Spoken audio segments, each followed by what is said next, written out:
California, the Golden State, a state with pockets of vast wealth, economic growth, and a robust social safety net, but also the highest poverty rate in the nation. That's why the Cato Project on Poverty and Inequality in California is trying to find innovative solutions to this ongoing crisis. And nothing can be done about poverty in California unless we deal with the high cost of housing and the growing epidemic of homelessness.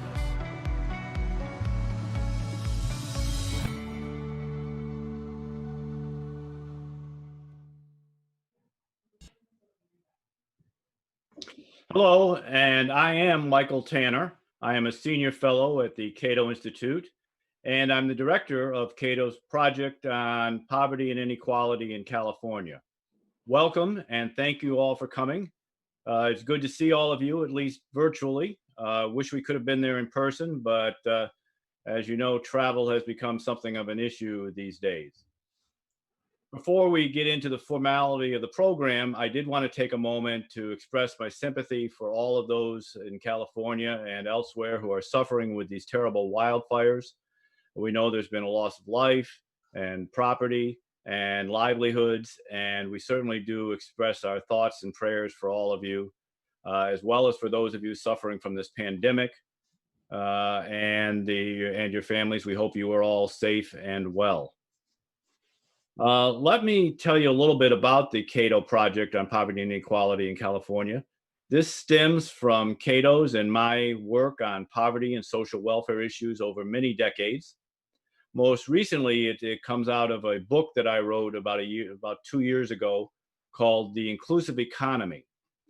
And shortly after that came out, we were contacted by a generous California businessman and philanthropist, David Steffi, who suggested that we should be taking a closer look at your state. As you heard in the video, yours is a state that has tremendous wealth, that has a robust social welfare system, that sees economic growth, and yet it has, and it just came out most recently the other day in the latest Census Bureau numbers, still the highest poverty rate in the nation. Also the fourth highest level of inequality of any state in the nation. As it was suggested, that clearly something is not working in the Golden State, and also suggested that many of the topics that I raise in my book and that Cato has worked on for decades, from criminal justice reform to education reform to the need to liberalize the labor market and make it easier for people to get jobs, all of those issues are prime topics in California. So it was arranged for us to get a very generous grant through the Orange County Community Foundation. And that was the start of our project, to spend the next couple of years studying poverty and inequality in California, and to come up with a series of recommendations to reforms that we think might help on those issues. We're going to be looking at a variety of issues, say criminal justice reform, education reform, financial markets, how to make it easier for low-income people to save, how to make it easier for them to find jobs, how we can make economic growth more inclusive and not just go to the people at the top of the income scale. And in particular, as was impressed on me when I met with many of you, we're going to be talking about housing and homelessness. You've told me over and over again that there's really no way to address poverty in California unless we address the topic of poverty, address the topic of housing costs and how that is affecting the homeless population, the growing homeless population in your state. And then, of course, everything got upended by COVID, which simply made many of these problems worse. So today and tomorrow, we're going to be talking about housing and homelessness, more of a focus on housing today, more of a focus on homelessness tomorrow, but they are interlocked. So I expect you'll be hearing about both as we go on. I want you to know that we are streaming this across many different platforms. There are folks out there watching this, of course, on the Cato site, but also on our Facebook page, on Twitter, and on YouTube. If you have questions, we'd love to have you participate in this program. So you can send in questions. If you're on the main Cato events site, there's a box there for you. You can simply enter the questions there. You can also send them through YouTube or the Facebook website, Cato Facebook website. And if you're on Twitter, you can send questions using the hashtag Cato, California. That's all one word, Cato, California. That's the hashtag. And if you want to just talk about the project or this conference, please feel free to use it. With that, I'm going to launch into our first speaker of the day. One of the privileges I've had in being out in California and in meeting with so many of you is to meet with people who are real influencers in California politics. Our first speaker is one of those. Michael Weinberg is the CEO of California Forward, which is a grassroots organization dedicated to economic opportunity, making and fairness. Very influential in the governor's office and the courts of the legislature. We've had a great chance to work with them on some criminal justice reform issues and also on housing issues. And as we move forward, we'd like to hear more about what's going on in Sacramento. Micah is the former head of the Bay Area Council's Economic Institute, and he was a senior researcher at the New America Foundation. And we're thrilled to have him here with us today. So with that, Micah, I'm going to turn it over to you and have you talk a little bit about what's going on with housing problems in California. Right on. Thanks, Michael. And thank you so much to the Cato Institute for having me. These are huge challenges, and we're all going to have to figure out how to work on them together in a time of political rancor. And so I appreciate your hosting this conversation about this critical issue. As you mentioned, I'm the CEO of California Forward. We are a multi-partisan movement to make the economy and government of California work for everyone. So if anybody's wondering, no, I'm not sleeping especially well these days. In this work, we work with all kinds of different folks across the state, especially members of what we call our California Stewardship Network, who are regional leaders, since California is really a state of regions, as I'll talk about in a little bit, that are committed to the triple bottom line of advancing social equity, environmental stewardship, and creating economic growth. And we bring everything together all year in this event called the California Economic Summit. I hope that you can all join us virtually for that on December 3rd and 4th, where we work on all these pressing challenges that the state is facing, as Michael laid out in his introduction.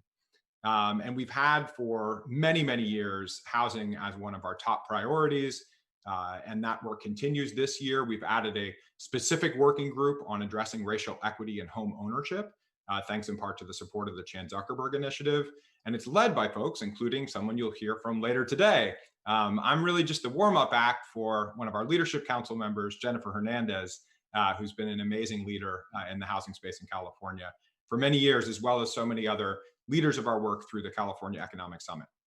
So this is going to be a bit of a landscaping presentation, which means that it'll be old hat for some and total fire hose for others, but that's just the nature of California's extraordinarily complicated politics and policy.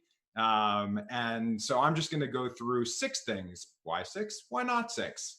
About the California housing crisis and how we can address it.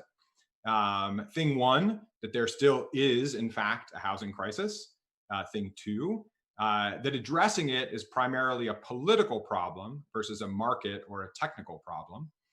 3, that solving homelessness largely requires building homes, although there are specific interventions for certain populations.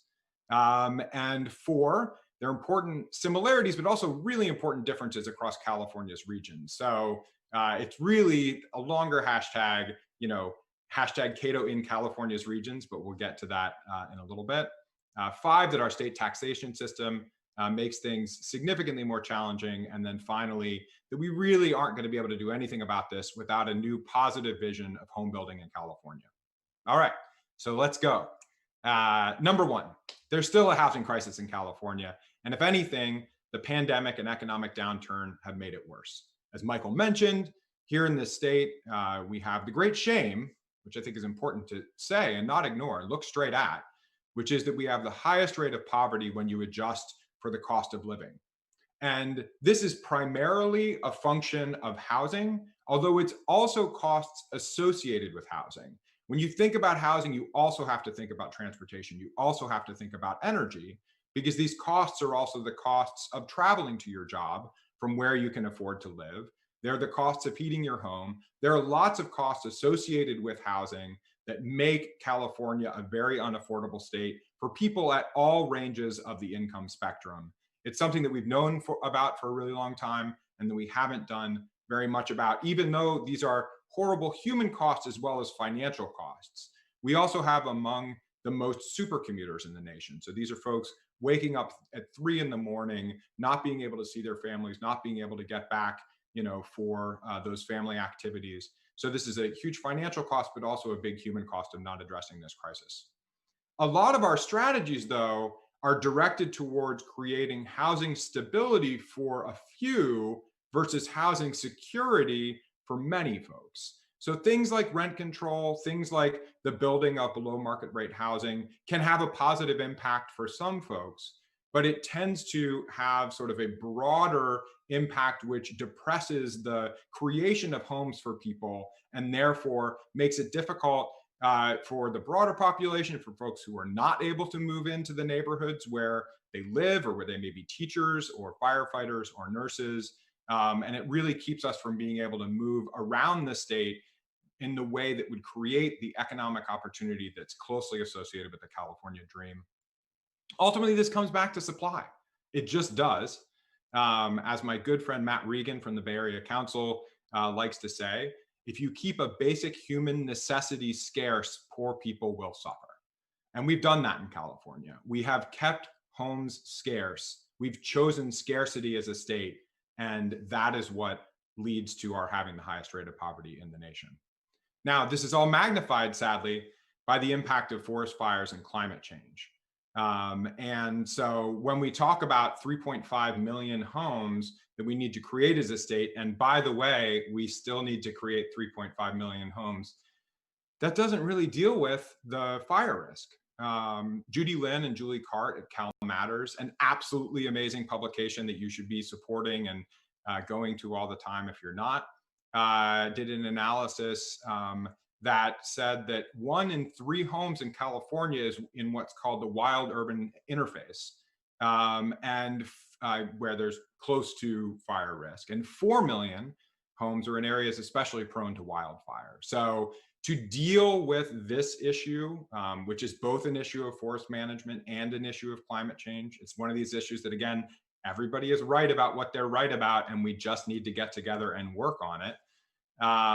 We're going to have to deal with this issue. We're going to have to think about how we can make sure that people are secure in their homes and secure from fire as well.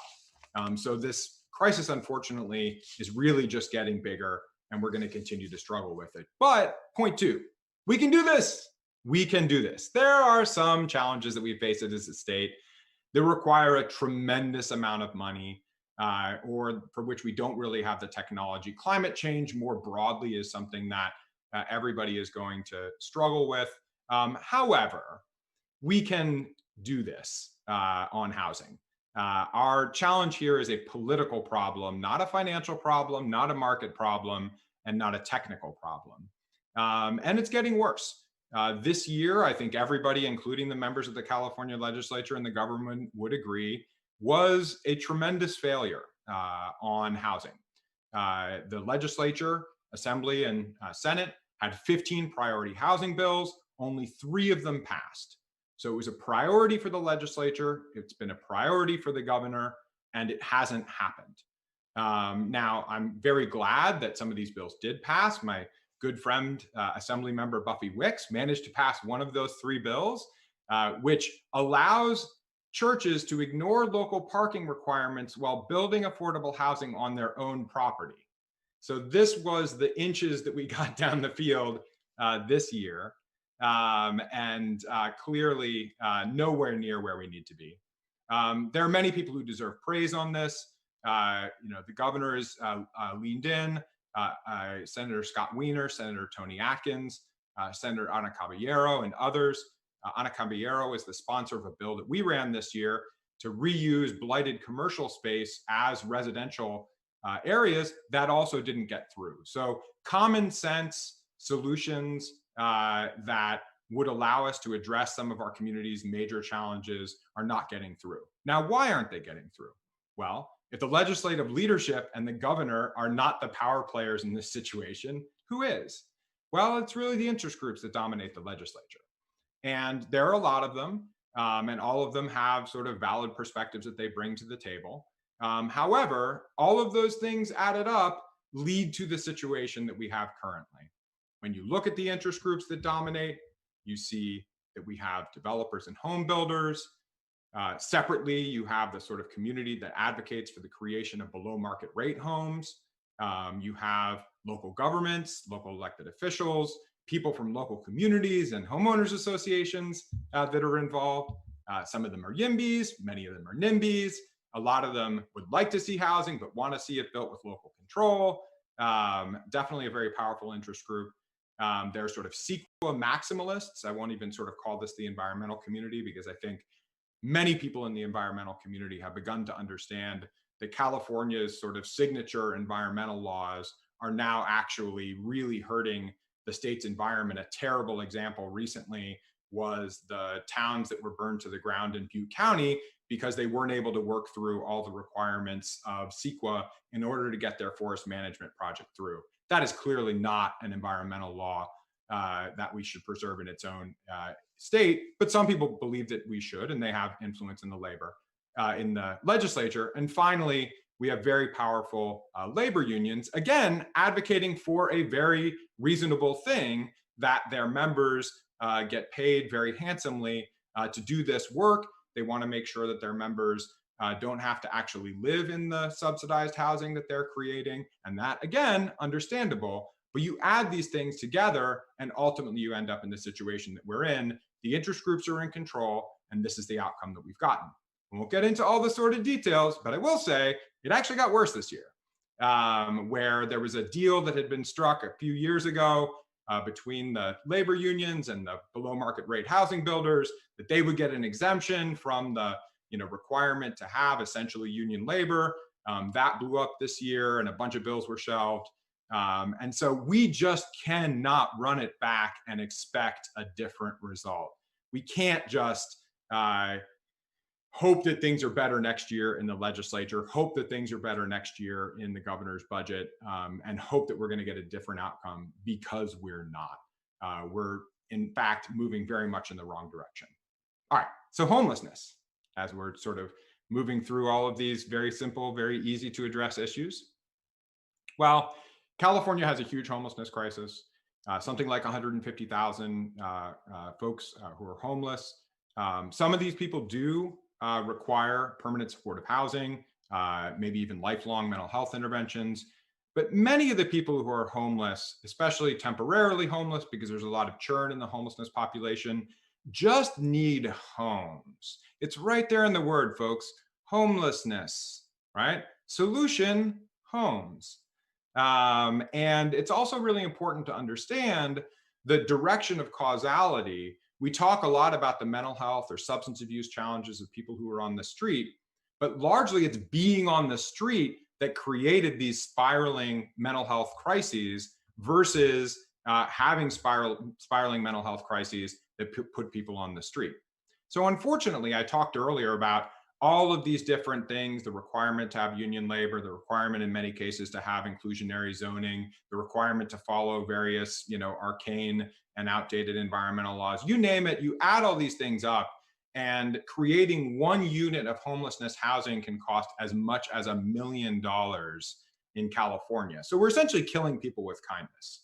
We are refusing to build at scale the homes that people need to stop being homeless. But we can't just stop having places for these folks to be. So because of our attachment to the way that we do housing in California, we are choosing to build tents under freeways in my city, which is full of them, and in so many other cities across the entire state. That is not the right choice for us to make as California.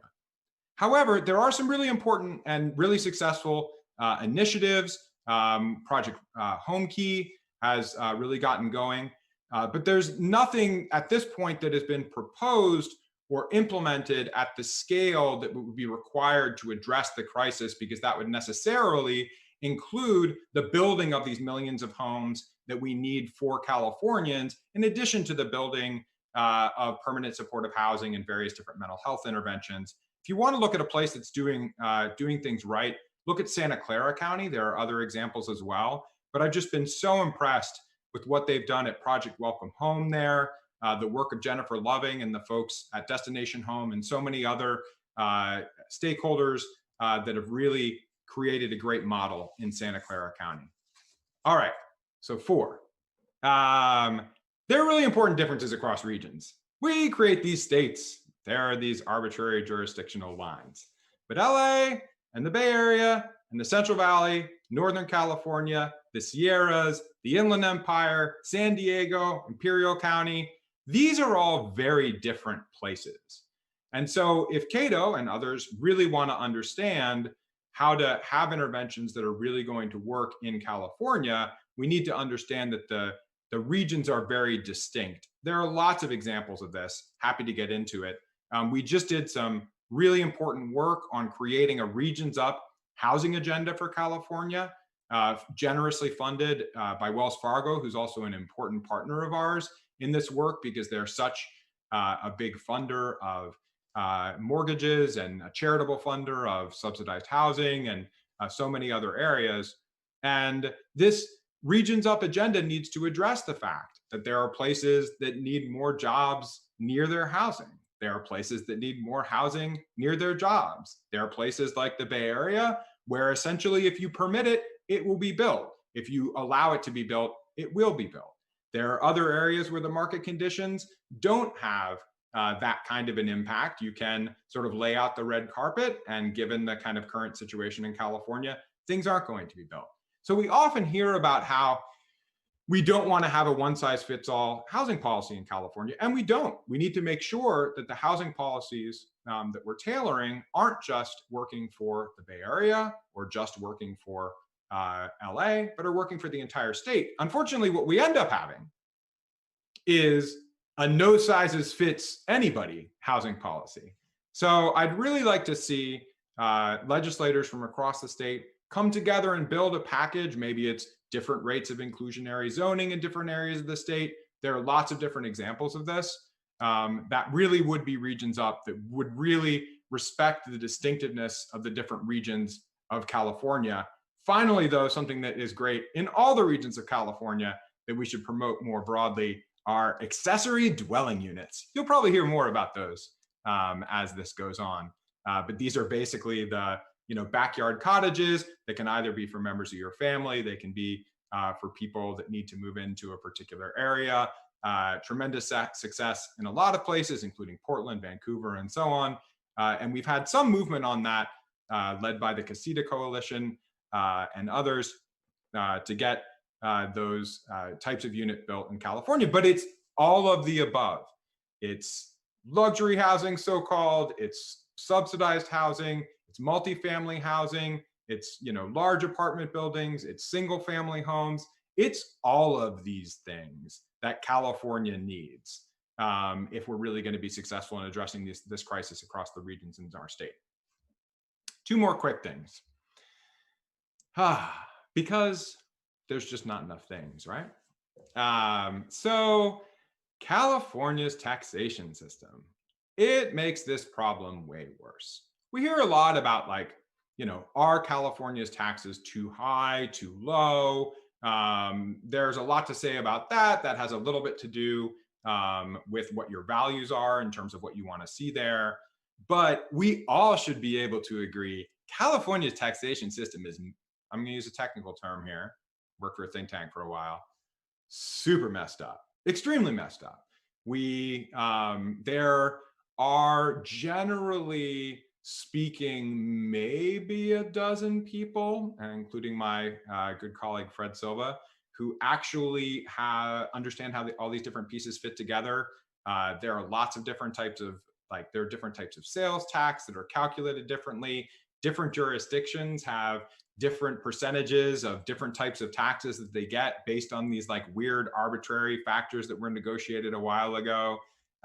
We're at sea in complexity here in California, and complexity is not the friend of equity, because people can't navigate these extraordinarily Byzantine systems to get the types of outcomes they want. So it's complicated. However, one of the things that you look at is, does a city have the financial incentive to build housing?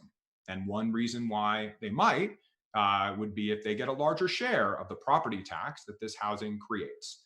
And so working with one of our favorite organizations, our good friends, Sarah Karlinski and the rest of the team, Alicia John Baptiste and others over at Spur, we've done an analysis coming out this week, but I'll preview it for you. Basically, that cities in the Bay Area that get a larger share of property tax and therefore have more of an incentive to build housing do in fact build more housing. There's lots of different stuff that you can look at, but we basically need to make sure that it's not against a city's interests financially to build housing if that's what it is that we want to see. All right. So again, a lot of landscaping, but I want to conclude on, before we move into Q&A, something positive. And that is that, boy, oh boy, do I love white papers. I love research. I love analyses. That's just who I am. And these types of white papers and analyses are going to convince newspaper editorial boards. They'll convince various elected officials. They'll convince opinion elites, but they're not actually an effective mechanism for moving the public dialogue. We need people in California to be hopeful about the future again. We need them to embrace a vision of growth, to believe, and there's reasons they don't believe this, right? I mean, Michael pointed it out at the top. The economic growth that has happened in California has gone to the top of the income spectrum. People need to believe that, and we need to create the outcomes that will, have them credibly believe that growth in their communities is going to benefit them, that they don't need to be afraid of that duplex or that triplex that's out there. We need to change the public dialogue in California to get people to embrace growth in their communities. We can't just take these white papers, and there's a huge stack of them right now, and hit them over the head. And ultimately, we're not going to be successful in continuing to try to do this at the state level over the objection of localities. We need to have these dialogues in our communities. We need to have these dialogues as a state, and we need to embrace a positive vision of home building in California in order to really address these shameful things about our state. So that's a lot of stuff, Mr. Tanner. Hopefully that'll kick us off for this morning, and happy to have a dialogue about all this for a few minutes before we keep the conference going. Well, thank you very much. Really appreciate all of that. I hope people were taking notes, because I don't think I've got all 6 or 8 points memorized quite yet. But we really appreciate it. That was absolutely perfect for opening this up. We do have some questions. I do want to let people know again the ways to ask questions if you want to be part of this. If you're on the main Cato site, you can simply use the box provided and send in your question that way. Also, there are ways to send in your questions on YouTube and the Cato Facebook page. If you're using those, just use the usual way of making your comments. And if you're on Twitter, you can send in your questions using the hashtag Cato California.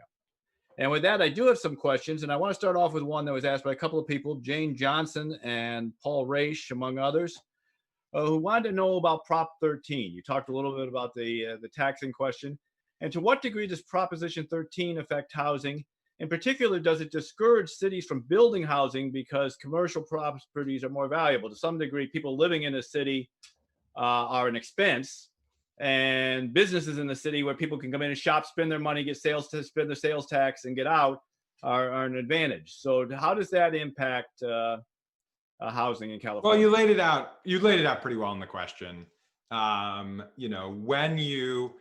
the challenge becomes, if you permit this housing and your property tax doesn't grow over time, the services necessary to support the housing do grow over time.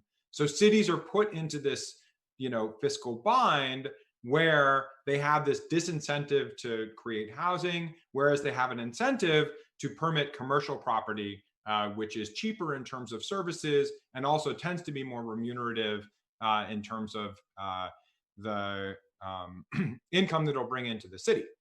We've got a ballot measure coming up here, Prop 15, that would make a change such that the commercial property, it's more complicated, but would keep appreciating.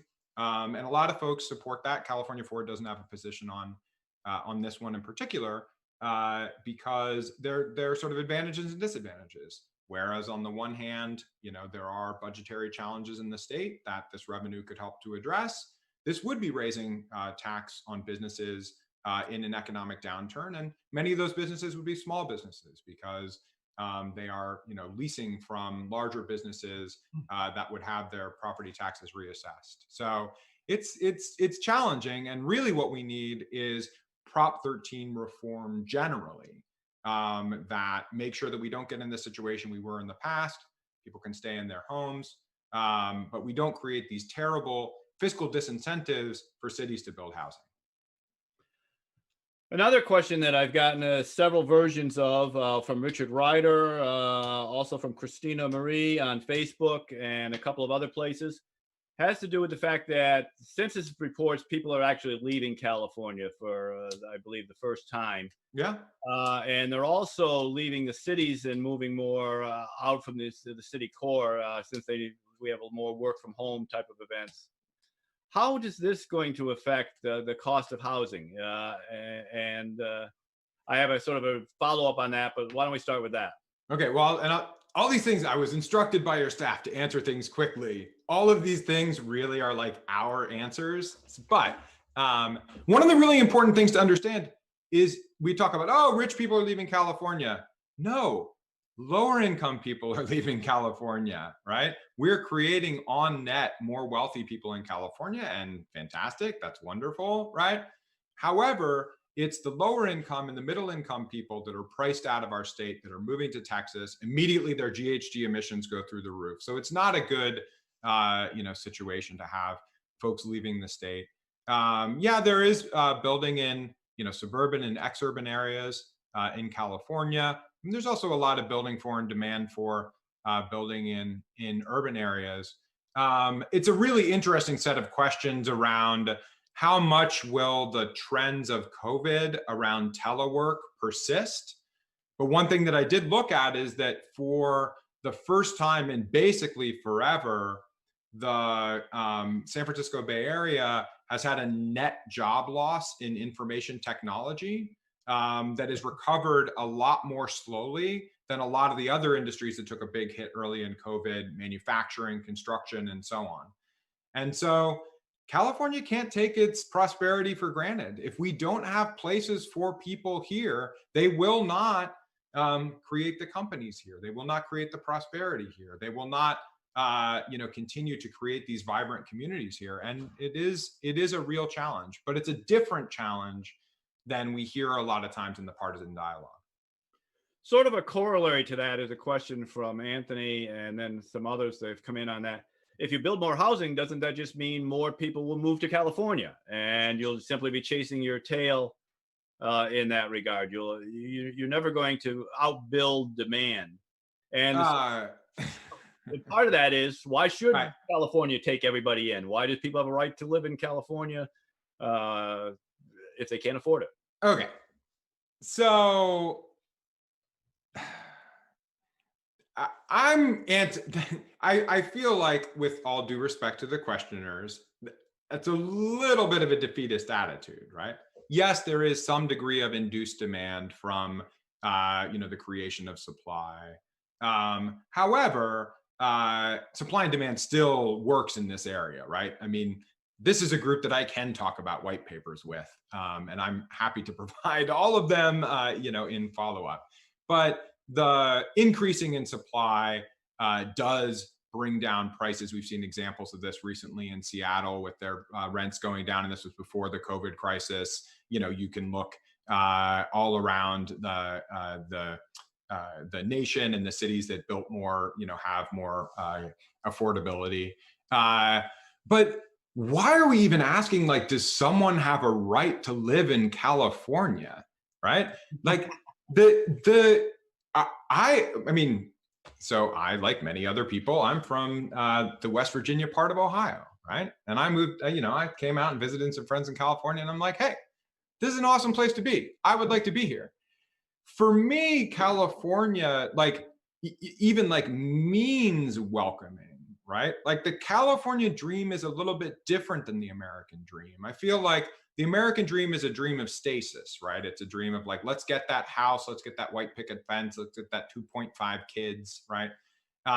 Whereas the California dream is really a dream of dynamism, a dream of coming here as first generation immigrants, coming here as farm workers, coming here and creating a better life for our families.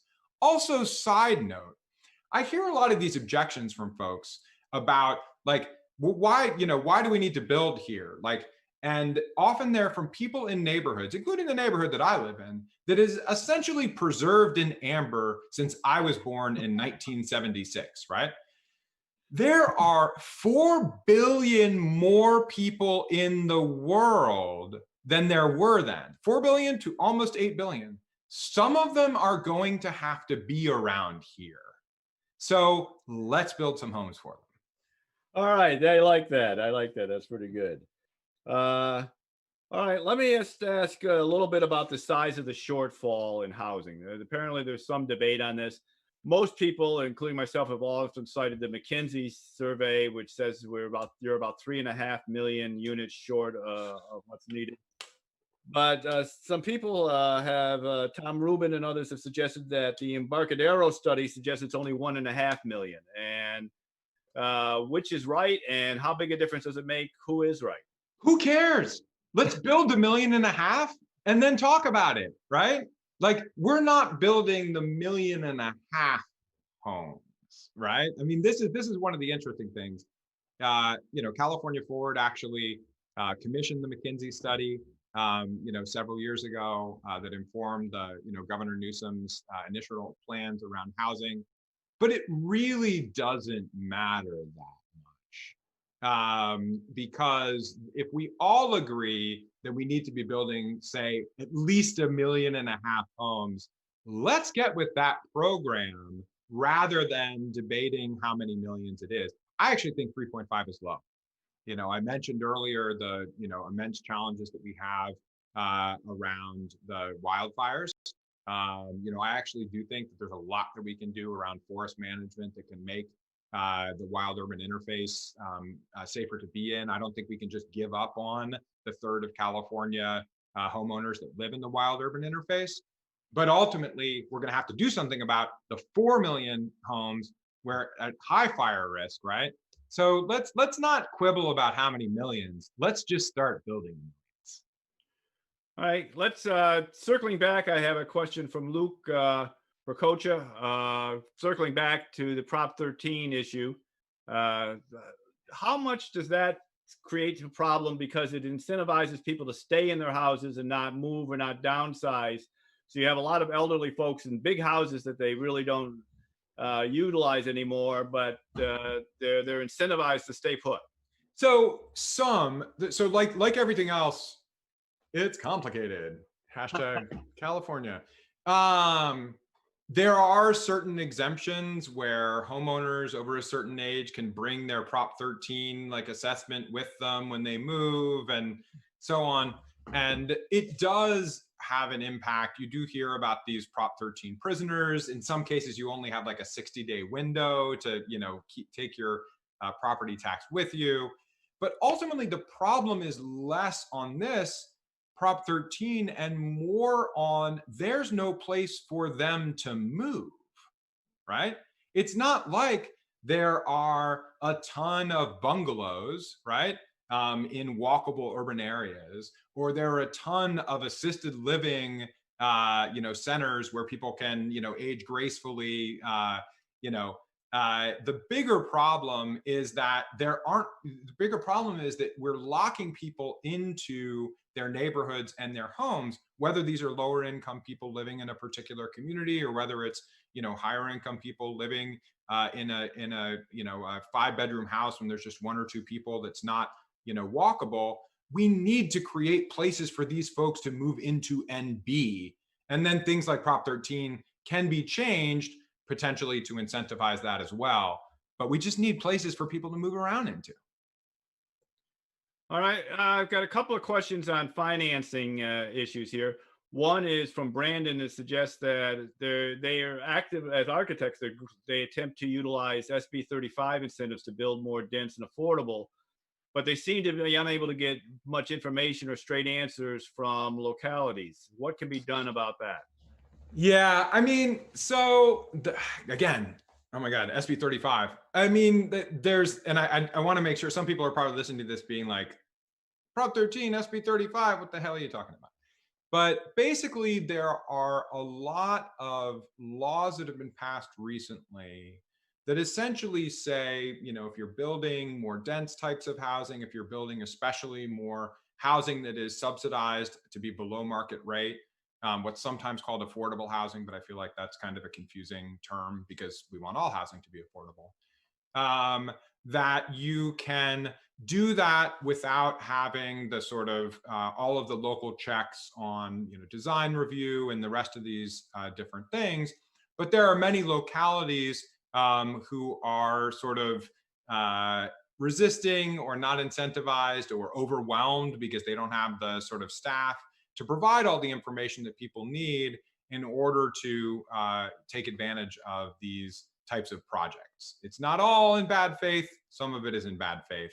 But there are lots of organizations. I mean, I'm just going to promote, you know, my old buddies that I was just working with at the Bay Area Council that can help you navigate this and get the information that you need, especially when you're working on the sort of large projects that are incentivized by SB 35. All right, we got time, I think, for one last question. Let me go to this. I got several variations of this one as well.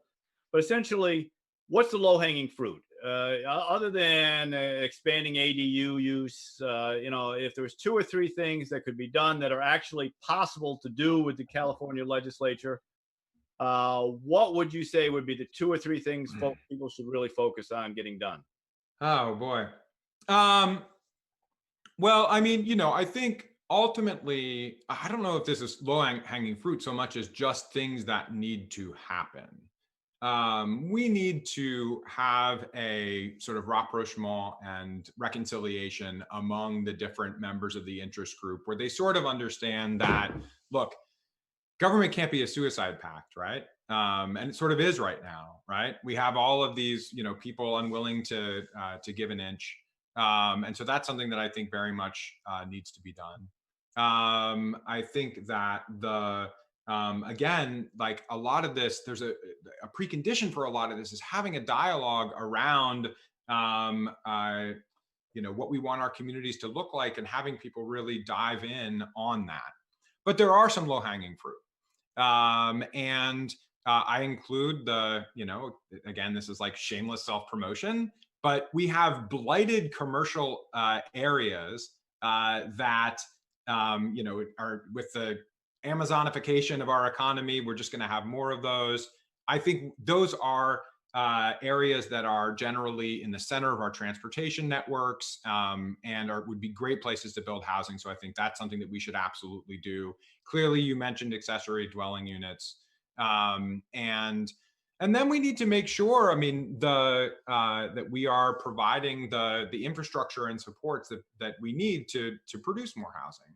And those are areas where, you know, labor tends to be very enthusiastic about those types of transportation projects and so on. But ultimately, I mean, I just have to go back to this. This isn't about marginal changes. This isn't about hoping that the next legislative session is better. We need a statewide, multi-partisan movement to build the millions, whether it's 1 or 3 houses in the state that is well-funded, that is well-supported, that is well-organized. And that is the only way that we're going to really break this logjam. And by the way, I'll just end on this because, you know, a Cato conference, this is actually not a partisan issue. There are heroes of housing in California who are Democrats. There are heroes of housing in California who are Republicans. There are Democrats and Republicans and declined estates and libertarians. I have to say that in this audience because there are some libertarians out there. But, you know, they all have their sort of interest groups that they're attached to. but there are people in different parties that have provided some political courage here. And we need to support them. We need to create the movement outside of the legislature that supports the folks that are trying to make progress in there. And ultimately, this is something that may not be effectively resolved through the legislative process. So lots more to say, but thanks for having me today. And really appreciate the opportunity to kick off this conference for you. Well, thank you, Micah. We really appreciate your doing that, and we appreciate all that we've been able to do with you, and we continue to look forward to working with you in the future on this and other issues. All right, we hope everyone's enjoyed this session. We're going to take a 15-minute break. The next session on barriers to affordable housing will begin at 11 o'clock Pacific time, 2 o'clock Eastern time. And while you're waiting, if you want more information on Cato's project on poverty and inequality in California, you can visit our webpage designated for that, cato.org/project-poverty-inequality-California. We'll see you in 15 minutes.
California is facing a housing crisis. Rent is more than 50% higher in California than in the median state. This crisis hits low-income Californians the hardest, leaving them with less money to save and pushing many Californians out of the state or onto the streets.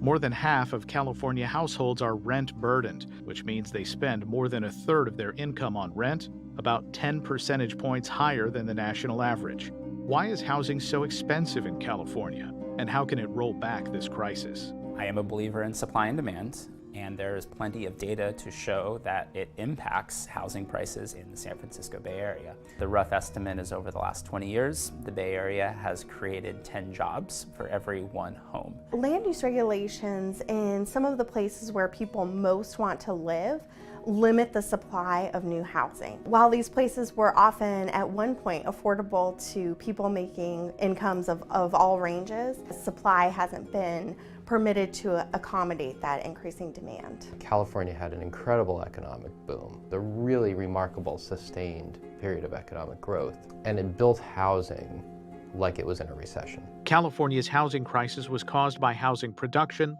lagging behind demand.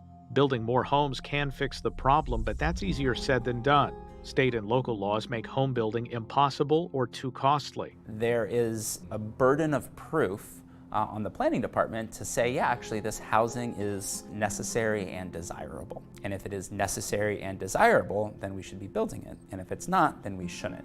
But for some reason, that's up for public debate. Most of the state is zoned for single-family homes only, meaning that duplexes, let alone apartment buildings, are illegal. The places where we've seen reform on single-family zoning recently, Minneapolis, for example, eliminated single-family zoning and replaced it with triplex zoning, and an Oregon law which allows duplexes and in some cases up to fourplexes. And these rules are very focused on what's called missing middle housing. Anything in between a detached single-family home and a bigger elevator apartment building. Minimum parking requirements, minimum lot sizes, and lengthy permitting processes can stack up so many barriers that new housing is too expensive to build. If you have a law that says like every apartment you build or every condo has to come with X number of parking spaces, you can't build housing for people who don't want to own cars. And digging a parking structure is really expensive. In Los Angeles, we're talking between $30,000 and $50,000 a space, and sometimes much higher. When you have to expend a lot of capital up front on your parking space, you can't build as much housing as you thought you could. And that doesn't just make those housing units more expensive, but it makes all the housing units around them more expensive because you've just depressed the overall supply. It's clear what caused California's housing crisis. Policymakers, both at the state level and in California's cities and counties, failed to challenge strict anti-housing regulations. As the state's population and economy expanded, housing production failed to keep pace. The path to fixing the housing crisis and easing the burden of housing costs on disadvantaged Californians is simple. Cut back the restrictive and outdated policies that limit housing production and build more homes.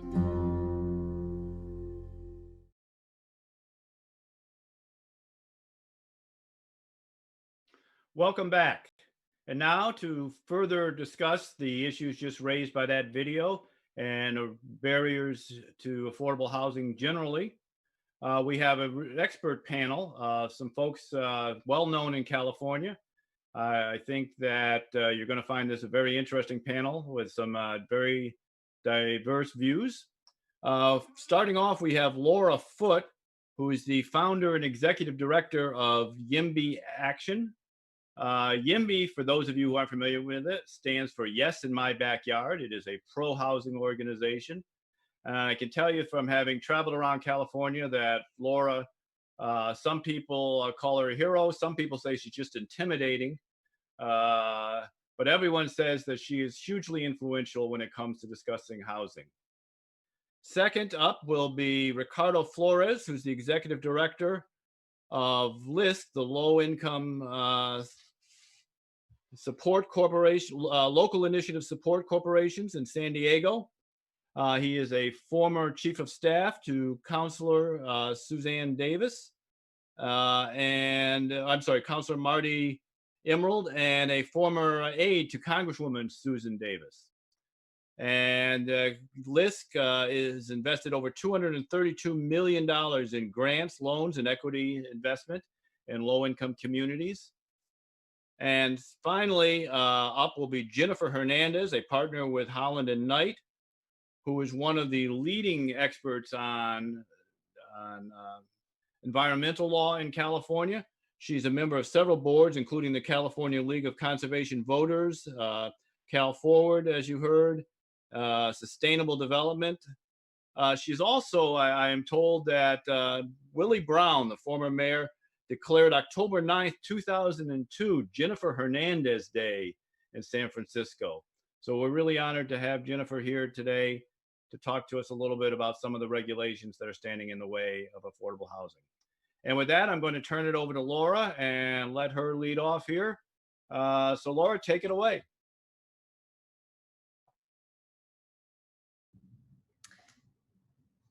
Hi, my name is Laura Foote. I run an organization called YIMBY Action. That's Yes in My Backyard. Intimidating as I think one of the nicer things probably people have said about me. We do intend to really transform the way America lives. Our real goal is to create abundant housing everywhere so that people have access to the opportunities that are being locked up right now in the most expensive neighborhoods. We believe that there's a general housing shortage and that we need more housing of every kind. And really that means in every neighborhood.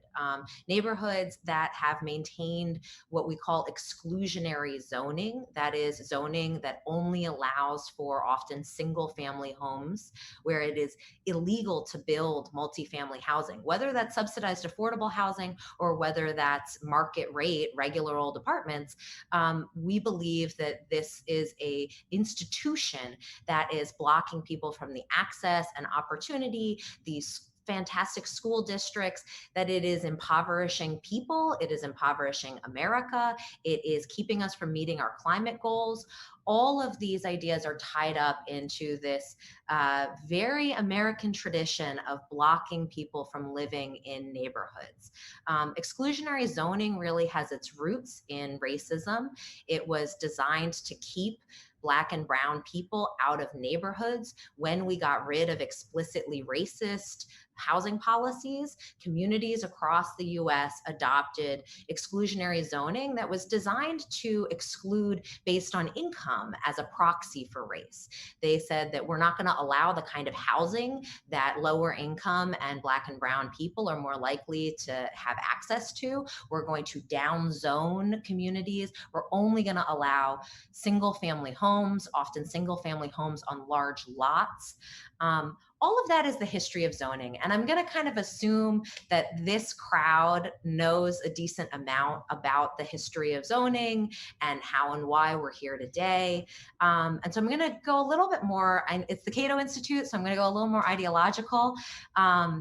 You know, there are different reasons to come to the idea of liberalizing zoning. You can come from the social justice orientation, where you believe that fundamentally to reduce the racial wealth gap, for younger people to have access to the kinds of opportunities that their parents did, all of this will inevitably lead you to the conclusion that we must liberalize zoning and allow apartments.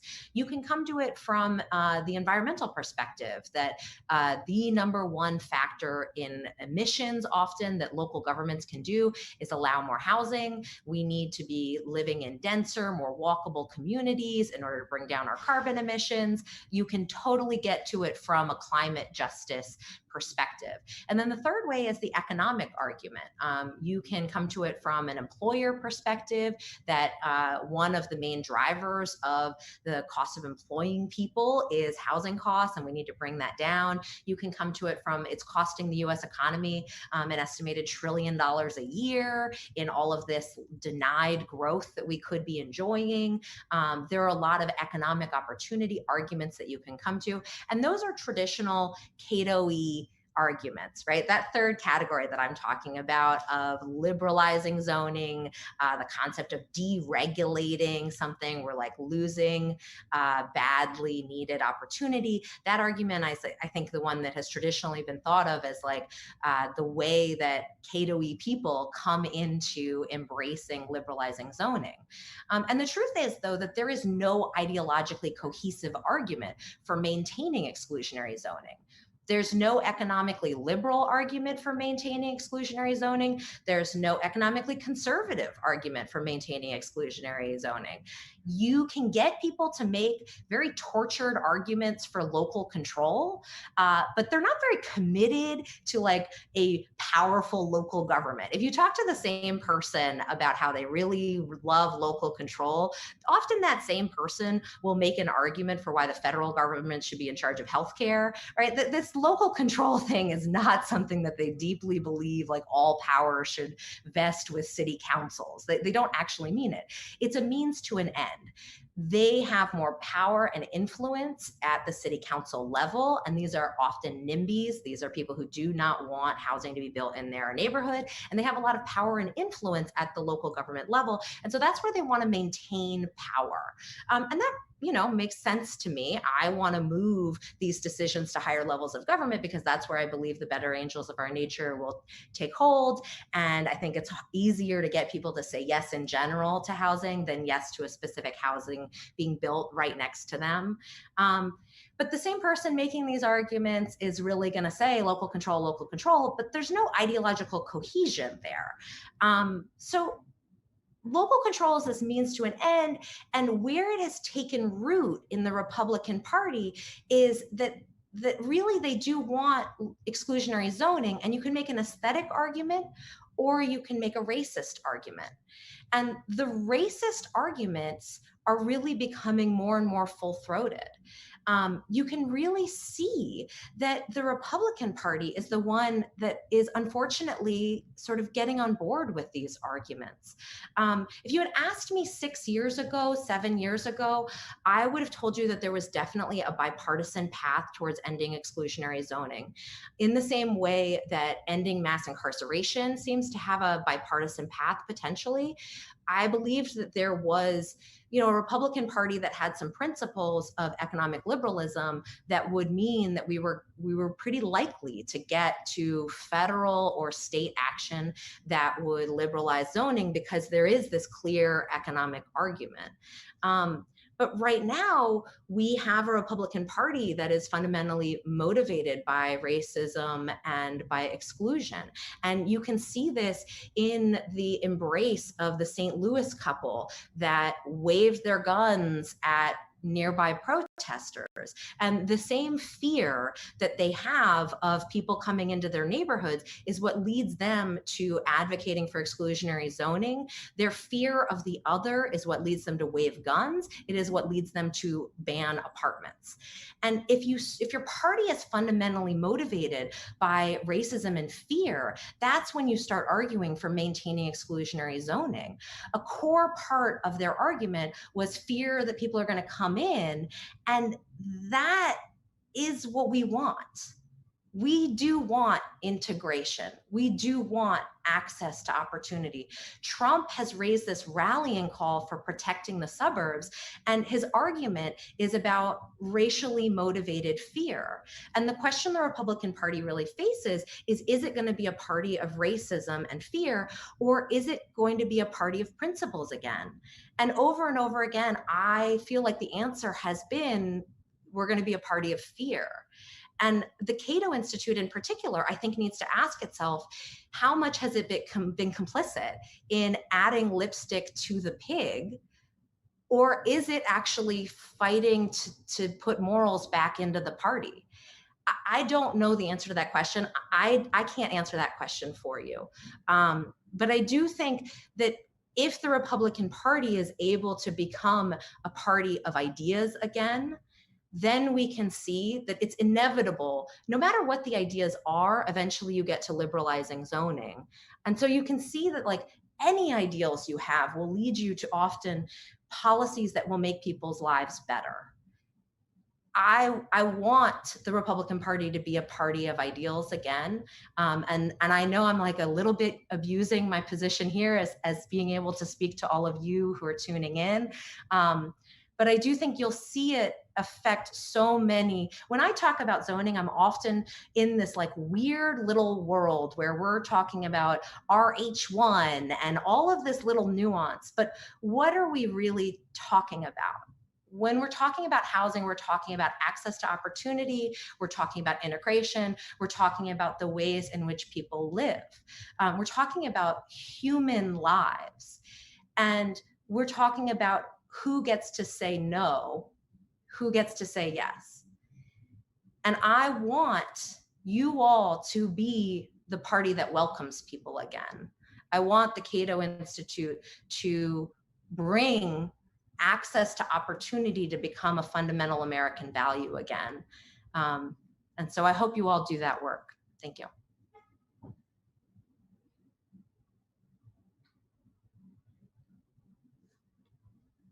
Well, thank you, Laura. I appreciate that. I'll take it to heart, except for the fact that, of course, Cato is not Republican. We are a libertarian organization, and I just thought I needed to put that out there on that. We are nonpartisan. We do not associate with either political party. In fact, both have plenty of reason to dislike us as we go on that. Anyway, next up on this, I'm going to go to Ricardo Flores, who's got some comments of his own. Yeah, thank you for inviting me here today. My name is Ricardo Flores. I'm the Executive Director of the Local Initiative Support Corporation. We're a national nonprofit that is effectively a nonprofit bank, essentially, and we help build affordable housing.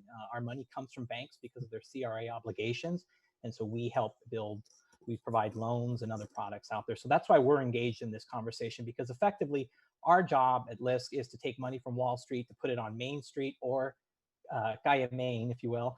But that's really our goal, is to do that. And so, I want to first start off and thank Laura, because the YIMBY movement in California is not that old, but in the short amount of time that it's been out there, has done an incredible job, I think, of really bringing this issue to the forefront. I think about my own family. My father is come around to really saying, you know what, I think generations after me, you and others, are in a bad spot, because when he was in San Diego, he had the opportunity to move east, if you will, outside of San Diego for cheaper land. Well, there's no moving east anymore. There's no moving north anymore. There's no moving south anymore. There's just no more land. And so those are issues that the YIMBY movement really brought up. The part of the conversation I'm going to bring up a little bit is a little bit more about the single family zoning and kind of the history of it. And really it's kind of the moral side to the issue that Laura was bringing up. And so I first want to start off by just for a second, don't close your eyes, but just for a second in your mind, think about your own community, where you were brought up, where you were born and raised. What do the nice parts of those communities look like? Who lives there? What do the schools look like? What do the children of those schools look like? What do the parks look like? What do all the other amenities look like? And we can all pretty much draw the same picture in our mind's eye of what those neighborhoods look like and who lives in those neighborhoods. And the question really is, why and how did that happen? I was a product of two principals, educators, that I was raised in a middle class environment, in a middle class community. But I like to say I was grandfathered into that community, because nobody looked like me in that community. None of my family members lived the way I did. And so at first you start to think, well, it's just because my parents went to school and got a degree and therefore they were able to afford it. But is that really what happened? And so that's what I want to talk about with you all today, and then share with you what we're doing here in San Diego, because we really do feel so compelled by this issue that we have to do something about it. And we are going to do something about it, especially since this issue is a local issue in a lot of ways, that our city councils are locally the ones that have the power to do that. And so if your local city council has a majority of folks of color and others, I don't know how they can stand and oversee a city that is perpetuating segregation with their land use laws. And so here's sort of the history. So we all know this New York Times article that came out 1619. And really the part I wanted to highlight here is just the quote she put in there. There's nothing natural about segregation. It was created through government policy. It must be undone through government policy. That's really important. People didn't just wake up one day and say, we all want to live together. And they just all want to live together. And they want to live certain ways in apartments and in neighborhoods that are not that great. That's where they want to be. No, it happened on purpose. And so here's the history. So, whoops. So this is a gentleman who I think many of you probably know in the scholarship world. He wrote this article on the Atlantic about reparations and started a real conversation. And a lot of the work that he got in terms of his article came from this man. This is Richard Rossteen. So Richard Rossteen is a professor from Berkeley. He's actually an education professor, and he was trying to understand segregation and why there was so much segregation. And lo and behold, he rediscovered, as he likes to say, the history of zoning and what zoning was used. And so Ta-Nehisi Coates, the gentleman before, actually encouraged him to go to his publisher, and Richard put out this book that has been selling out and people are really responding to it. And again, Richard says it, and the book says it, a forgotten history. It's a forgotten history. It's not hidden, it's just forgotten. And this is the history. So early in the United States, in the early 1900s, and probably even prior to that, we had explicit laws that said, if you are a person of color, you cannot live here, period, end of story, no more conversation. But at some point, the Supreme Court came back and said, well, we can't do that. We can't do that. That's just that's just against the spirit of our own country. And so they ruled and they said, no, actually, you cannot do that. You have to allow for, you cannot just discriminate against people of color. And so that was allowed. And then about a decade later, they came back in Amber versus Euclid, and they said, but you know what you can do? You can actually say that you don't want an apartment in your neighborhood. That's totally legal. That's totally acceptable. And remember, we're talking about the people that lived in apartments at that time. It was unknown who lived in apartments. It was poor people of color, because they didn't have access to other resources. And this was the Supreme Court justice at the time. This is what he said. He said that apartments are a parasite. If you build one, another will come. It would detract from the safety and depriving the children of a quiet place to play. These were their rational reasons for what they did that has so impacted us now. And why is this so important? Well, it's important because at some point, the federal government decided, you know what, we have to be more engaged. When the Great Depression happened, they said, we have to get more engaged. You know, we can't just let this country fall down completely. And so Roosevelt went out there, and just like we've done in past crises, he starts pumping money into the economy. And the one place he wants to pump money is into home ownership, into land, and into those communities. And so, but they had to understand what those communities look like, who lived in these neighborhoods, where are they going to put the money? Because remember, this is still a very segregated world that we're in. And so they came up with the department that went around and basically created what are called redlining maps. And I have one right here. But that was the government's attempt to understand where to invest that and to invest monies. And that's what they did. So now we start to see a series of housing laws and bills that get passed, whether it's World War II, whether it's the Depression, whatever it may be. But they're going to rely upon the same maps that they were using to identify where people live. And what's fascinating is the maps are really interesting to look at. I think everyone can look at the map from their own community and say, sure, that's where people of color live. That's where poor people live. This is that. But read the maps, read what they say, because effectively the federal government was breaking the law, breaking the Constitution. It was effectively saying to communities and to banks and others, invest in this area because this area is homogenous. It's all white. There's no people of color. There's no apartment buildings. Oh, and there's this thing called R zoning. There's this thing called minimum lot sizes or single family. That's going to protect those communities. Because remember, you're already dealing with a population that's of color, that's already disenfranchised and living in poverty because there's no resources. So if you're worried that they're going to somehow accumulate money, that's not going to happen. So what we're going to do is we're going to provide zoning changes. And so again, that's why this is such an important conversation, because you're effectively the group of individuals in this country that have been left out of this whole wealth building, but also denied opportunity in nicer and better communities. So let's look at this a little bit here. This is Levittown, New York. Levittown, New York was built in 1947, the year my father was born. It was the federal government provided the Levitt family with the insurance and others, back their development. The government provided loans to people to get into the housing. And again, this was not very controversial in 1947. There were just no people of color going to live there. Sure, goes without saying.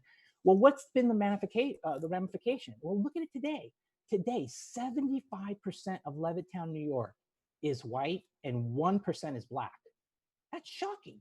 Levittown, Pennsylvania, same thing, 88% white, 3% black. Again, these were government-sponsored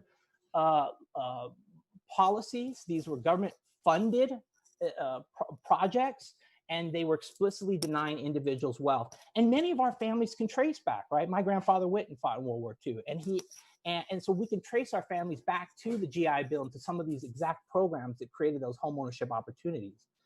Even President Obama, at the end of his term, came out with this kind of quiet report that said, hey, we got to do something about exclusionary zoning laws. So even he acknowledged that. And so really, again, this is the map of San Diego. If you're from San Diego, you look at the red areas and you know exactly what communities they are. You know who lives in those communities. And so and Richard Rossteen uses a really strong word about this. This is an apartheid. This is an apartheid. The red areas are where people of color live, and they still live. And the other areas are where essentially white folks live. And those areas, the green areas, oddly enough, are still the best areas of San Diego. They're still the prime location of San Diego. They still have the best schools in San Diego. And so knowing all this information, what do we do, right? And so and just to give you kind of another little flavor here, these were articles in the Union Tribune at the time, just kind of talking about what was going on about the zoning system and how this was happening. And this is probably in every city. You have articles going back and forth talking about what they're doing. In this particular community, it actually says, down here at the bottom, if you can read it, it says no apartments, no factories, no, only restricted to the Caucasian race. Again, not a surprise in knowing all this. And this again is the city realtor board actually saying, hey, we need to do something. So what do we do about this, right? Because that's the challenge. And so we have a coalition of the Chicano Federation, of Urban League, Black Chamber of Commerce, Black contractors, this group called Casa Familiar, really a Black and brown coalition. And what we're saying to the city council is, especially to the majority women of color on the city council that represent these areas, we're saying to them, how can you, in good conscience, run and oversee a $1.6 billion organization that is effectively has laws on the books that have created apartheid and still do? How can you do that? How can you morally do that, right? But the question government will come back and say, well, what do we do? How do we fix this problem? Solve it for us, right? And so what we did was we actually found a law that the city passed in 2015 called the Small Lot Subdivision Ordinance. And the law allows for you to subdivide your property into 4 parcels. You can build on it and sell it. You can just sell them off, or you can build on them and rent them out, however you decide. The problem is it's only allowed in multifamily areas. So if I'm a multifamily developer and you tell me I can either sublot my land or build a whole apartment complex and rent it out or sell the whole thing, I'm going to take advantage of the multifamily, not this sublot division ordinance. But LA copied the same law, interestingly enough. So San Diego provided LA an idea, and LA adopted it, again, only in multifamily areas. But here in LA, architects and others have really grabbed onto it because they've been able to create product out in LA that shows us in San Diego what could look like. And this is what's below here. This is a single family lot.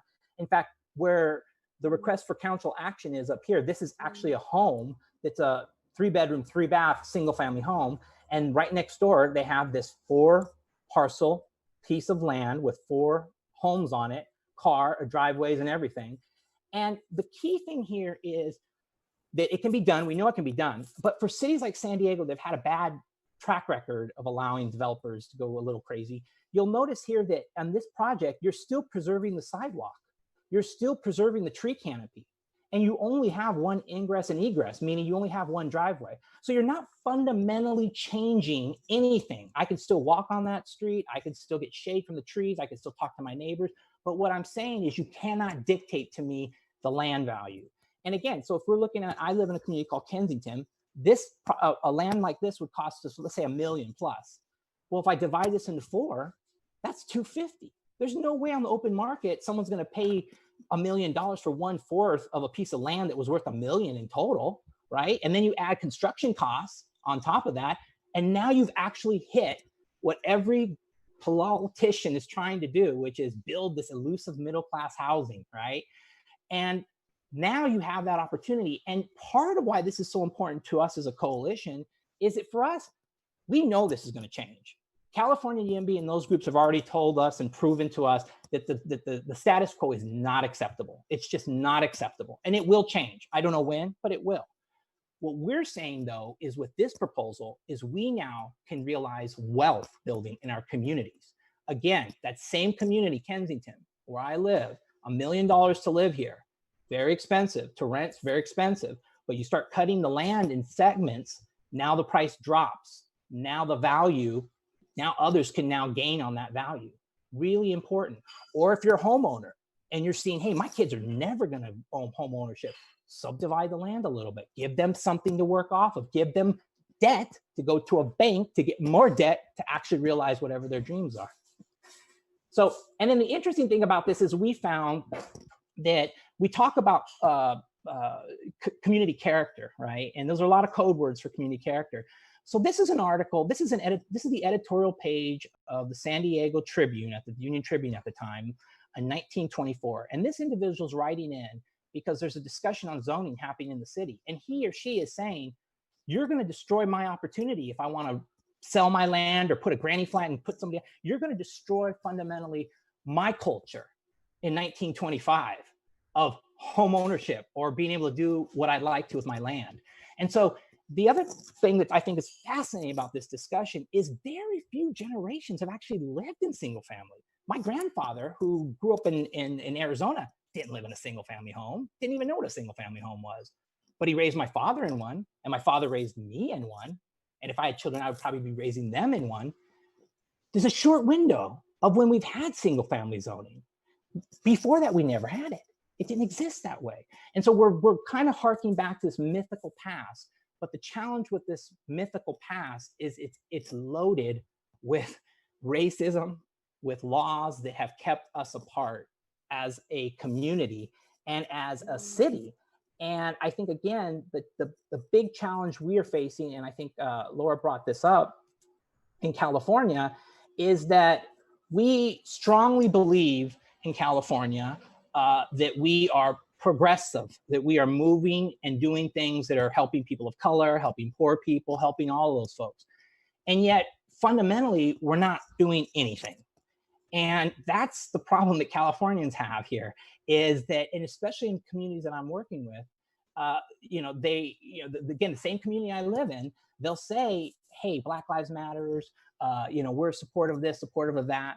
But then when you start to bring conversations like this up, they get uneasy. And the irony of them getting uneasy is, if we're effective in San Diego at being able to subdivide the land and provide it out, those same homeowners are actually going to benefit. Because right now, if you go sell your single family home in Kensington, you can charge $1 million, but you can only do one thing. You can only build a single family home.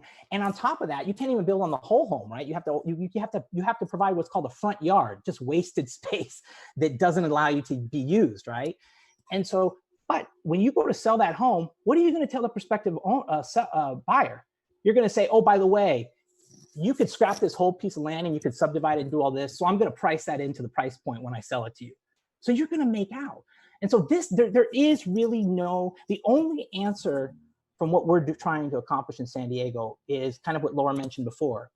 And I don't think this country's ever done it. I can't think of a time in our history where white folks have said, yes, we will live next to Black population, or Black folks or brown folks. It's never happened.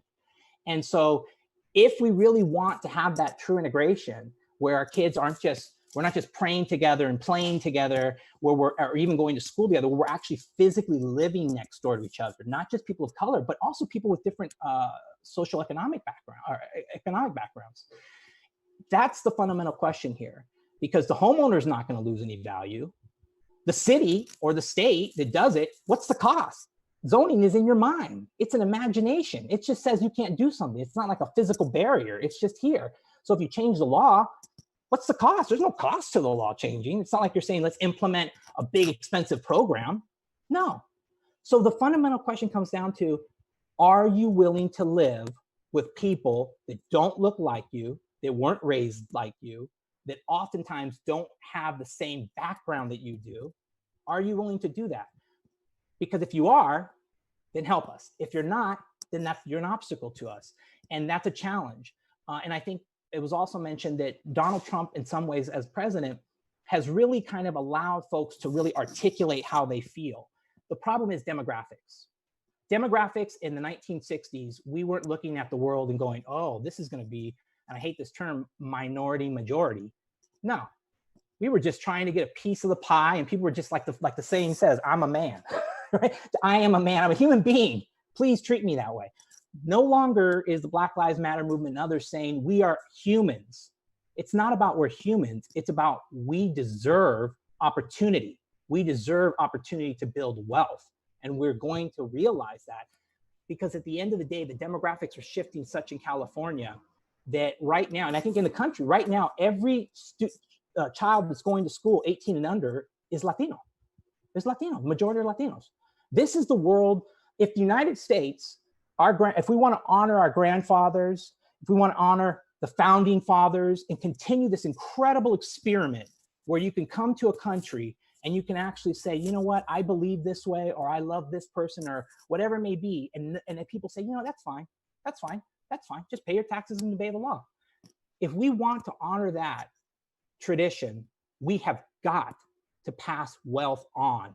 We've got to reduce laws like this. And this is just really the tip of the iceberg. I was reading an article the other day about international relations, and I didn't realize this, but the field of international relations doesn't talk about racism or colonialism. Only one school of thought, and that's of the Howard University, has this international relations thought. These are going to be very challenging things for us to do as a country. But we knew, and the founding fathers of this country knew when they were signing that document, that they were already kind of putting a poison pill in place, and they talked about it. It's up to us. It's our obligation, if we want this experiment to continue, to really do these things, to allow for people to have wealth, to allow for people to live, and to be able to be a part of society. If we don't, then it's going to be a real challenge for us as a country going forward. And so, like Laura said, I don't think this is a partisan issue. At the end of the day, this is an issue about wealth building, which everybody in this country agrees on, which people come from all over the world as immigrants to try to realize. And it's also about realizing that there were mistakes made in the past and that we need to change those mistakes. But fortunately for us, by changing this mistake in the way that we're talking about it, we're going to spur our economy. We're going to provide more housing. We're going to lower the price point for housing. We're going to do more on top of what the moral issue is that we're facing today. And so anyway, I just want to say thank you to Cato for giving me the opportunity to share my thoughts on this important issue. Well, thank you very much, Ricardo. We really appreciate that. And up next, and our last speaker is Jennifer Hernandez, who's going to talk about something a little bit different, but we're certainly related. And we'll hear about some more regulatory barriers to affordable housing. So Jennifer, take it away. Thank you so much, and thanks to Cato and to my fellow panelists for really a thoughtful discussion of one issue, which is zoning. Just to put everyone on the same playing field, California has already adopted a state law that allows single-family homeowners, with very few exceptions, to create up to 2 additional units in their home. One can be inside the actual frame of the home. It's called a junior accessory dwelling unit or granny flat. And another can be in the backyard, and that's more like a backyard cottage. These were huge breakthroughs in the longstanding, for reasons you've heard about, idea that we should really do more to increase density in single-family home neighborhoods. And that's as far as we've gone so far. Currently, the debate on zoning is about allowing it, these parcels, these single-family parcels, to be subdivided to create new ownership parcels and create home ownership, because home ownership turns out, as we all know, I think, to be an incredibly important stepping stone for people to accumulate and then pass on wealth.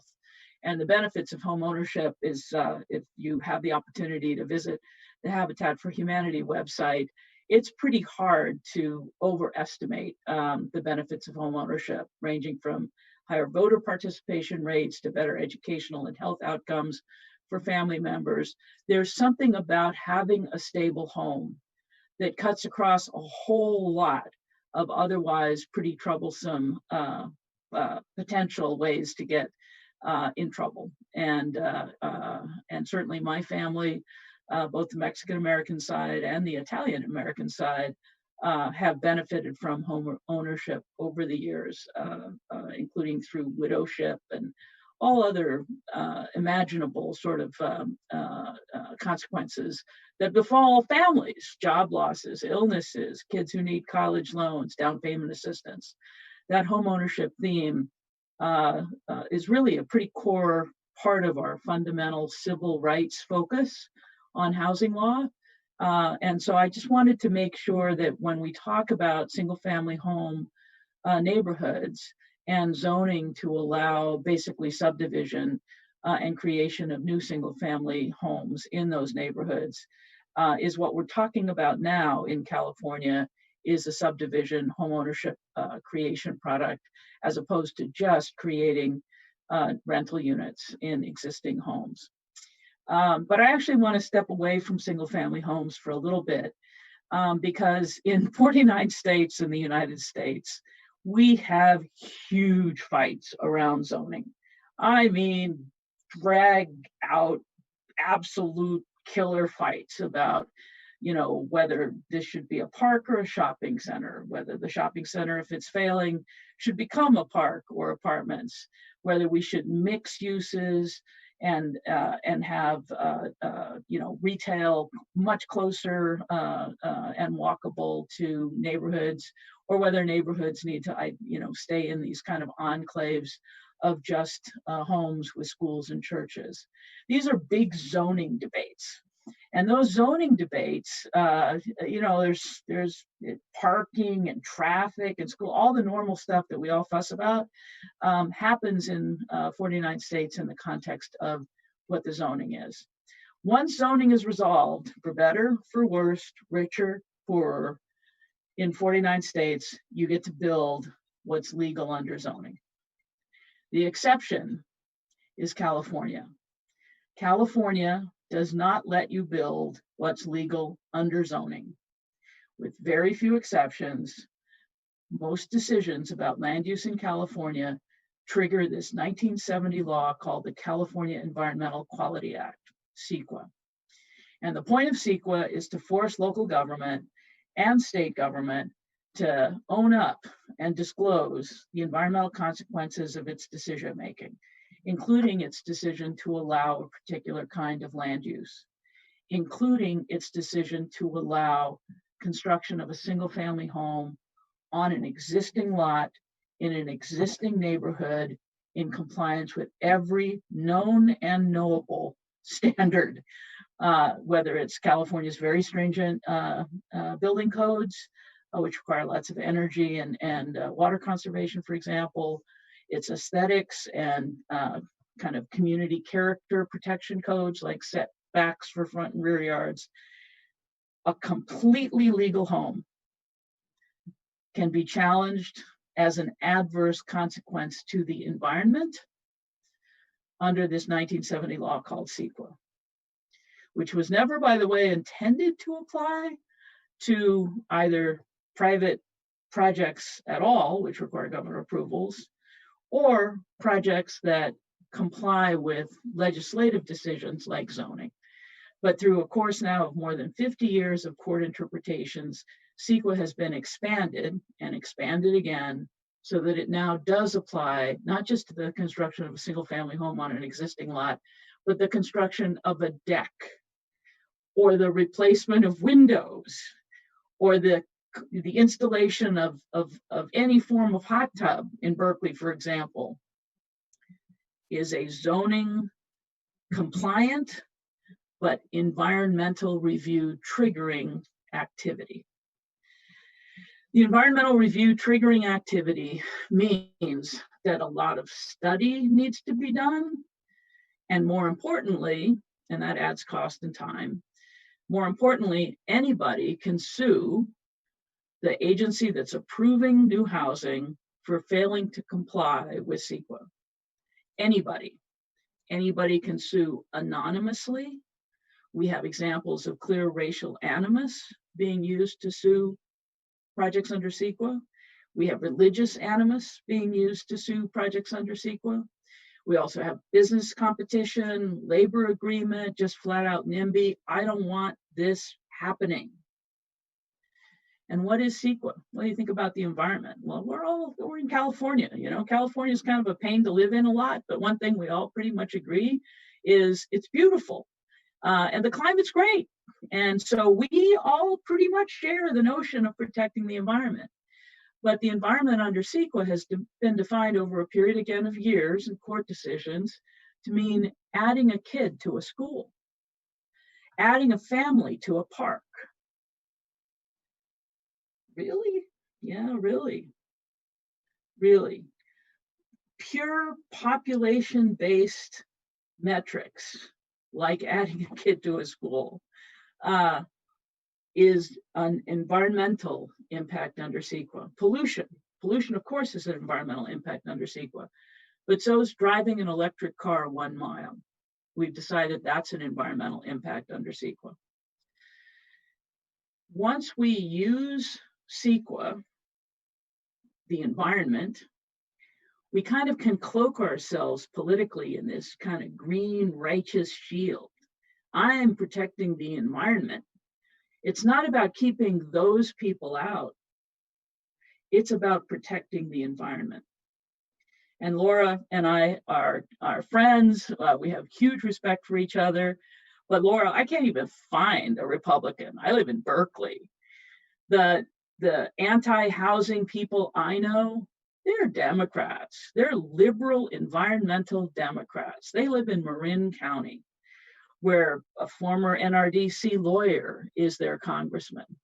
And Marin County, which by the way, was just busted for intentionally segregating its own elementary school 2 years ago. This is not 50 years ago. This is not 20 years ago. This is now. Marin County's turned into a sundown county. Sundown towns, long discussed in literature, were places where African Americans had to leave before sundown. They were accepted as workers and then expected to disappear so as not to bother anyone's sensibilities in those evening hours where you can stroll quietly amongst your neighbors. Marin County, the closest county to San Francisco downtown, is a sundown county. It just doesn't accept new people. And it doesn't accept new people because it's set aside more than almost 90% of its land as open space in the name of the environment. And so my view on this is not that zoning is California's challenge, because lots and lots of projects comply with zoning.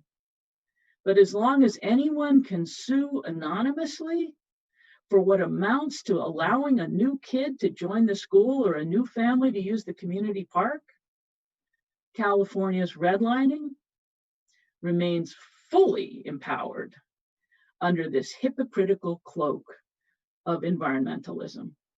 And it's nonsense. And anyone who really deals with pollution or really cares passionately about incredible places views the abuse of Sequa to protect the view, and Sequa protects private aesthetics.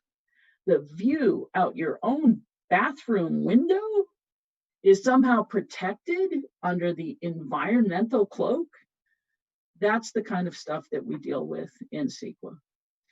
It's a very lopsided system in terms of, people who sue can sue anonymously. If they win, they can recover attorney's fees, no matter what damage they cause the city, which can't complete its bike lanes, and bike lanes are subject to Sequa, or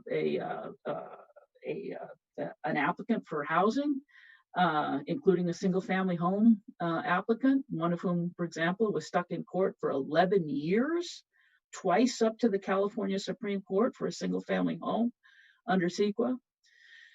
That's what California has brought to sort of a very, very distorted, and in my judgment, much more racist part of California's ethic, because we can hide behind the environment, the environmental label. I would challenge you to think, what if Governor Wallace, since we're talking race, had the ability to say, absolutely, let's desegregate all those towns. Let's start with Selma. But I know, let's make adding a kid to an existing neighborhood, to an existing school and environmental impact. Oh my goodness, how cool if you were Governor Wallace. And then, even if we take it out of the true environmental cloak and put it into just costs, housing needs to pay its own way. So if you buy an existing house, your taxes pay for your kid to go to school.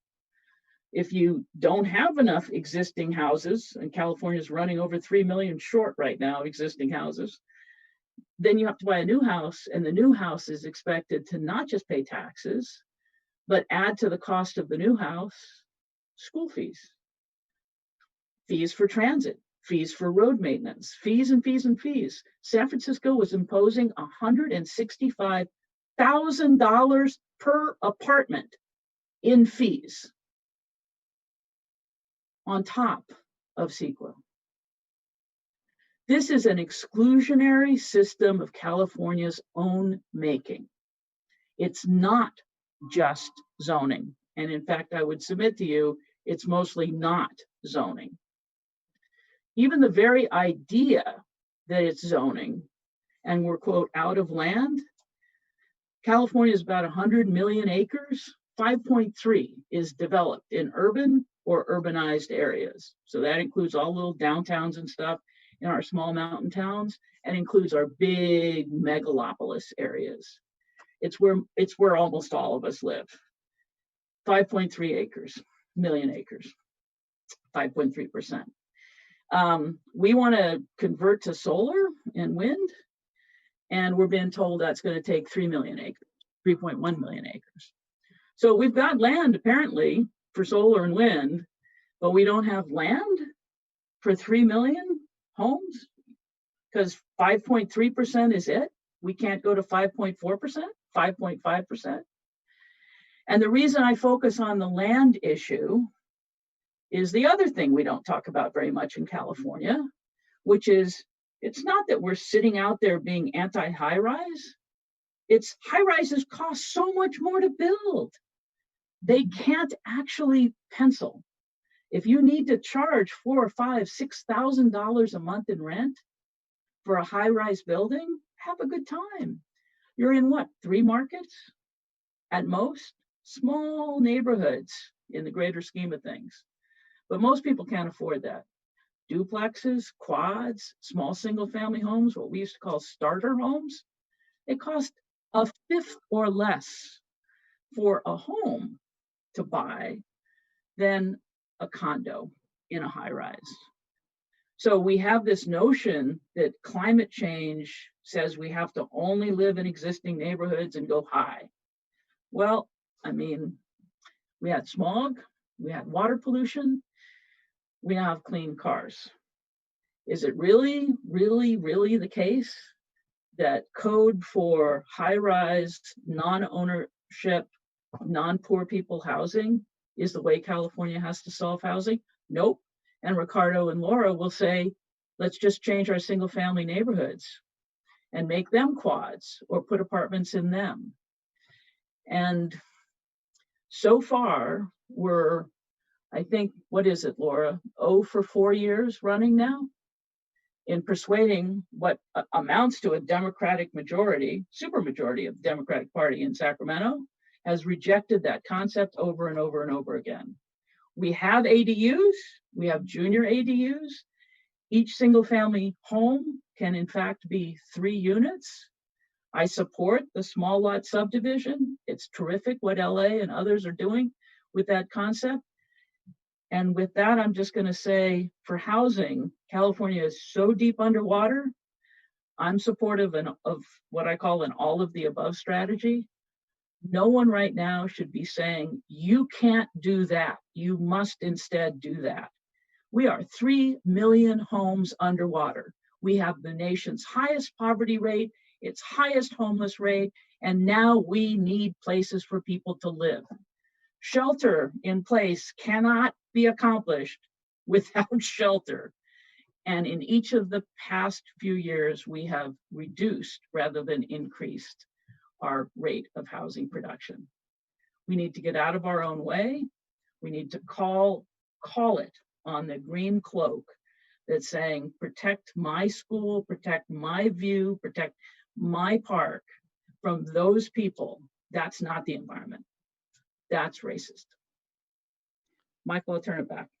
Thank you, Jennifer, very much. Appreciate that. And now I am sure after all of that, there's people who want to weigh in on these issues. I've already got a number of questions that have come in. But once again, you can ask them through any of our forums. If you're on Twitter, you can use the hashtag Cato California. If you're on any of the on the main Cato page, there's a box for you, and you can come in with any of the others. I'm actually going to, I know there's been some crosstalk on this and some responses, but I do have to ask a couple of questions first, and then I will let you guys respond to these things as we go here. The first is obviously, as expected, Laura's gotten a number of questions for her as a result of her comment. And basically, they all boil down to this, is that whatever the lack of merits in the Trump approach to affordable housing and the invasion of the suburbs, as he calls it, and so on, California is a Democratic controlled state. San Francisco is a democratically controlled city. These are not states where Republicans are responsible for blocking affordable housing. And in fact, you can even look to someplace like Berkeley, where Robert Reich is leading the charge against affordable housing development in his neighborhood. So is it really fair to say that this is a partisan issue where Republicans are responsible? Or is this something where there's bad guys on all sides? So I'm the first to say, I mean, I've been fighting for housing in San Francisco, right? So I am very used to liberal hypocrisy on this topic. I think that Democratic governments and California is a good example of Democrats owning all three branches of government. There is nothing stopping the Democratic Party from solving this problem. I think where my comments are really motivated is who I'm worried about. So I started doing housing activism about 6 years ago, and it was an uphill battle at that time. Everybody thought we were crazy for saying, oh, we need to end single family home only zoning on all sides. I didn't have any friends, right? I mean, we had some people who'd been in the mix for a little bit, but mostly it was people saying we were crazy and it'll never work. And where I think we have seen a lot of progress is currently, and it was in both parties, right? We were seeing progress for different reasons in both parties, but more progress in the Democratic Party. There was a easier willingness to admit that the housing shortage was doing a lot of damage, especially disproportionately to low-income people and people of color. And especially now with the sort of highlighting of issues of structural racism, there is more progress being made on Democrats getting better on this issue. And I am worried about the regression that the Republican Party has had recently on this issue.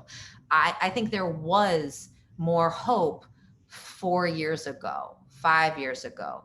The last year has been one where I have watched, zoning and protecting exclusionary zoning start to become a Republican talking point. And where I was feeling better was people would try to pretend it was about something else, right? They didn't want to be a total hypocrite. And so they would pretend it's, oh, I'm going to give some kind of weird, nonsensical local control argument. And I was like, okay, like that I can work with because I know your answer doesn't make any sense, right? So we're eventually going to get the Democrats right on this issue. I want to get the Republicans right on this issue. And I that's also my plea to you all is you're the place where the Republicans could get right on this issue. All right, fair enough. Just a couple more questions that I need to get to, and then I'll let you guys ask each other questions or respond to each other for a minute here. The first is whether or not we've talked a lot about race, but is there not also something of a class war here?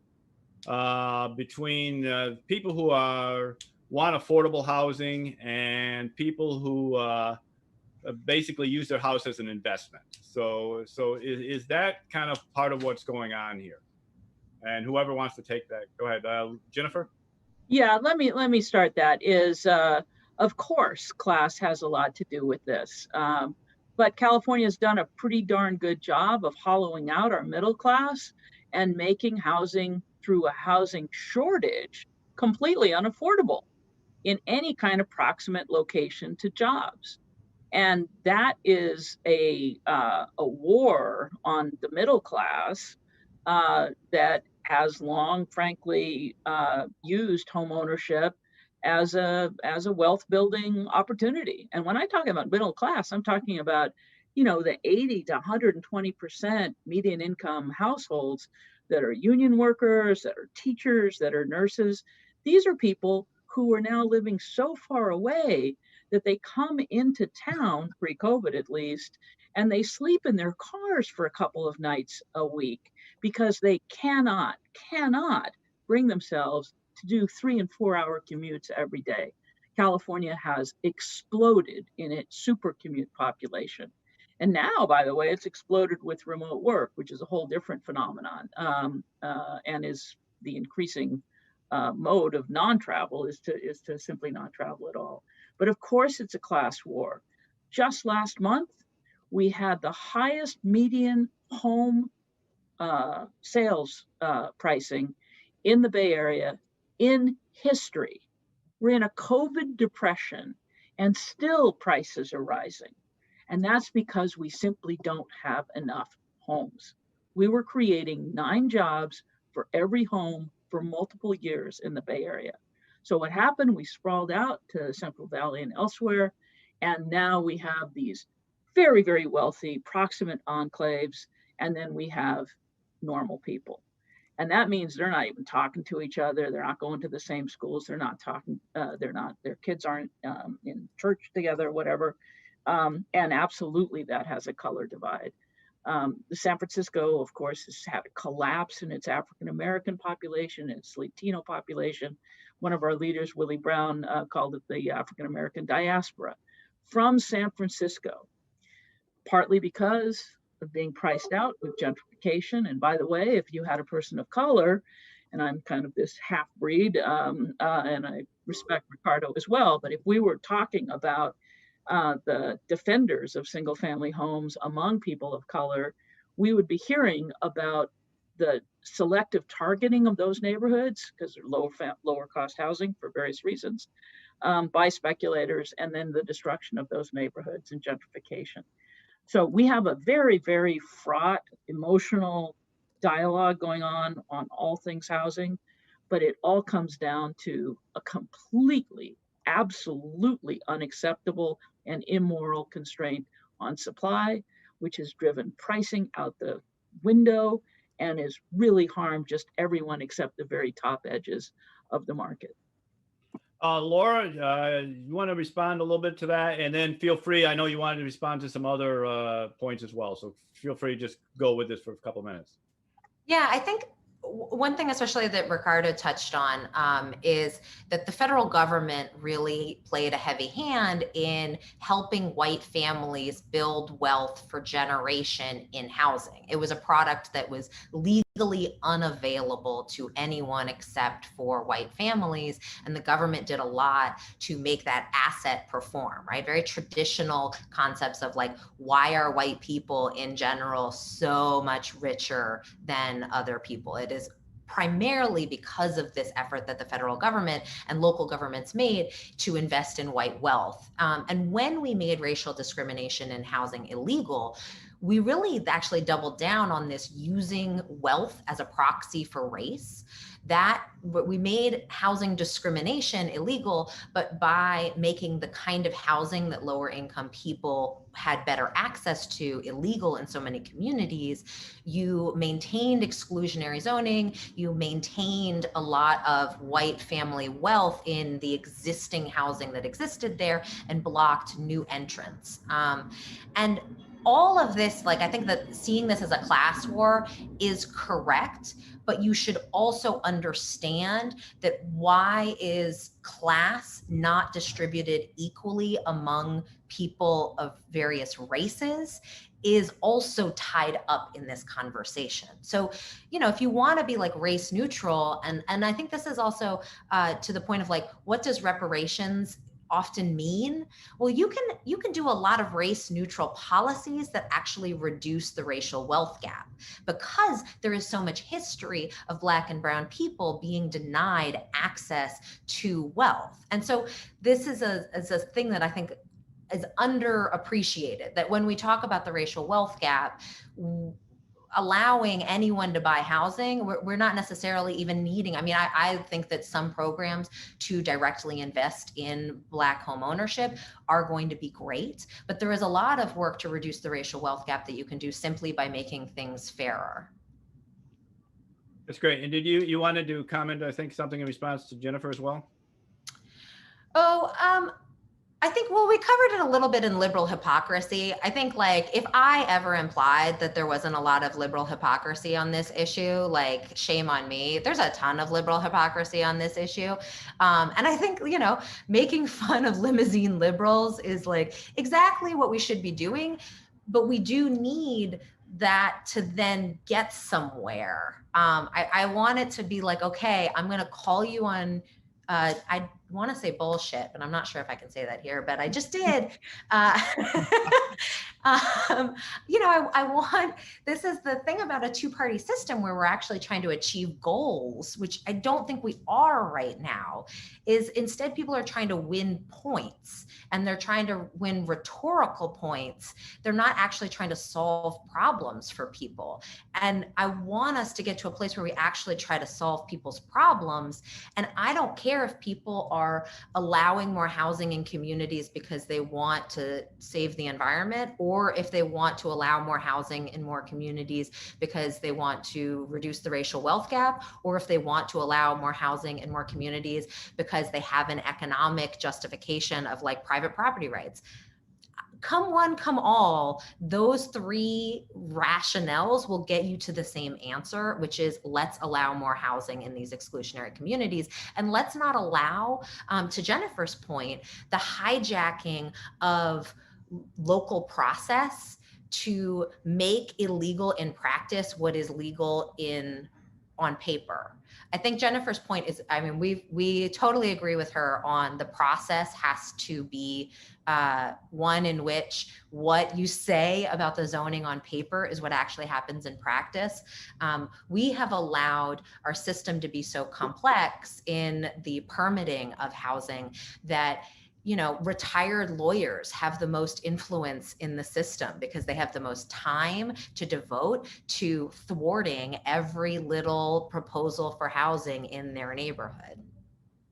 That's great. I can appreciate that. We're getting down to the last few minutes, and I've got so many questions. So many people want to get involved in this. So if you could keep your answers short, I'd appreciate it. And this is one for Laura, and then Ricardo, if you could chime in as well, from the press, actually, asking about houses of worship in the religious community. Have they been good or bad on this issue, and how can they get more involved? So one thing that happens a lot is as congregations are in many cases shrinking or moving or changing, religious communities are motivated to want to do something good with some excess property that they have, and often have been trying to build subsidized affordable housing and have come up against the ugliness of neighbors and communities not wanting to see that built in their community. And so the part of the faith community that has taken an active role in trying to build low-income housing has been a real ally for the pro-housing movement. I think many, you know, you watch their hearts break. You know, they've been doing, you know, work in these communities for a long time, and suddenly a neighbor is saying, oh, I don't want those people coming into our community. And that's just heartbreaking, because I think, you know, many of these faith communities didn't think, they just didn't think there was that kind of ugliness, and there really is. So I think there's a lot of opportunity for the faith community to take a more active role. Right. Oh, sorry, Ricardo, go ahead. Yeah, actually, that's a great question. Actually, so part of our coalition, we initially went to the Catholic Church to get their support. It's a little more of a challenge because it's a bigger bureaucracy. But what's interesting is I found a document from the Bishops' Council in the 1970s that said that we should remove exclusionary zoning laws and build more. Really? I am not lying to you. Yeah, and you can whoever's asked that question, you can get my information. But I found this document that actually specifically says exclusionary zoning and laws like that are not positive, and that the church should, I don't know if it said do something, but it acknowledged it and acknowledged the concern, because at that time we had a housing crisis. as well. You know, I think the interesting thing about that question, so I years and years ago, I went as a family trip, we went to New York and went saw the Rockettes, and they started the show by saying, you know, he was this, he was that, he was homeless, he didn't have, and they were saying that was Jesus Christ. Jesus of Nazareth didn't have a home, didn't have what we wouldn't have what we consider today any sort of wealth of any kind. And so what would he be if he was alive today, right? He would be homeless, he would be without a home. And so there's a really strong connection with faith, I believe, in this particular issue, because faith allows people to go beyond what they know and to look beyond and to think about it differently. Again, we tried that here in San Diego. It wasn't completely something that they got behind. But I really do think there is a role for the faith community to play in congregations about this issue and about really looking beyond what they perceive as their community and the character of that community. I have one quick point I'd like to add, Michael. First off, I think this is likely to be for your listeners the acronym of the day, YIGBY. Yes, in God's backyard. There was a legislation enacted this year to allow it to be smoother for affordable housing projects, subsidized projects for low-income Californians to be built in the parking lots of churches, the YIGBY statute. But that also does illustrate a really, really tough additional reality in California. And frankly, for me, a problem with trying to regulate the market in the way that we're at this point trying to do. One of the most effective ways to stop housing construction is to put in place an infeasibly high inclusionary housing requirement, which is to say for every home you build, you know, or for every 10 homes you build, 2 homes have to be reserved for low-income households, because that basically transfers the cost of those low-income households to the other 8 homes, and we have housing costs that are just too expensive already. But what we have in Sacramento right now is a huge fight between affordable housing advocates who only want to incent low-income affordable construction and to the exclusion or to the harm of middle income construction. And that, I think, is another example of, you know, this circular firing squad that I experience within the Democratic Party of everybody saying yes in principle, but no if it compromises my specific passion. And so affordable housing advocates who don't want to see middle income housing are among the biggest opponents to middle income housing legislation in Sacramento. It's very destructive. And of course, all of this nonsense happens based on a lack of leadership. As Laura says, this leadership is in my party. It's among and exclusively between Democrats. All right, one more question to you, Jennifer, on Sequa. Questions come in. Isn't it basically a shakedown racket where Sequa challenges sort of disappear after special arrangements are made, money changes hands and so on? Absolutely. One of the terms I use in a study of all Sequa lawsuits filed over a period of years is the bounty hunter syndrome, where a lawyer can just literally make up the name of an entity that has no existence, it has no standing, it had no footprint on earth, but it had it came out of a lawyer's typewriter or computer. Lawyer files a lawsuit and settles for 50 grand or 250 grand or whatever the cost is of making that go away. We have a similar extortion at activity level that happens with labor unions who have been successful so far in defending their use of Sequa against racketeering lawsuits that have been brought by victims of that conduct. So it is absolutely a shakedown tool. And it's a shakedown tool, by the way, which is fundamentally anti-democratic, right? I mean, you have elected representatives who create zoning rules, you have projects that are then approved consistent with zoning rules, and whoever the holdout is uses Sequa to get whatever they want that they didn't get. All right, well, thank you very much. Quite a note to end on.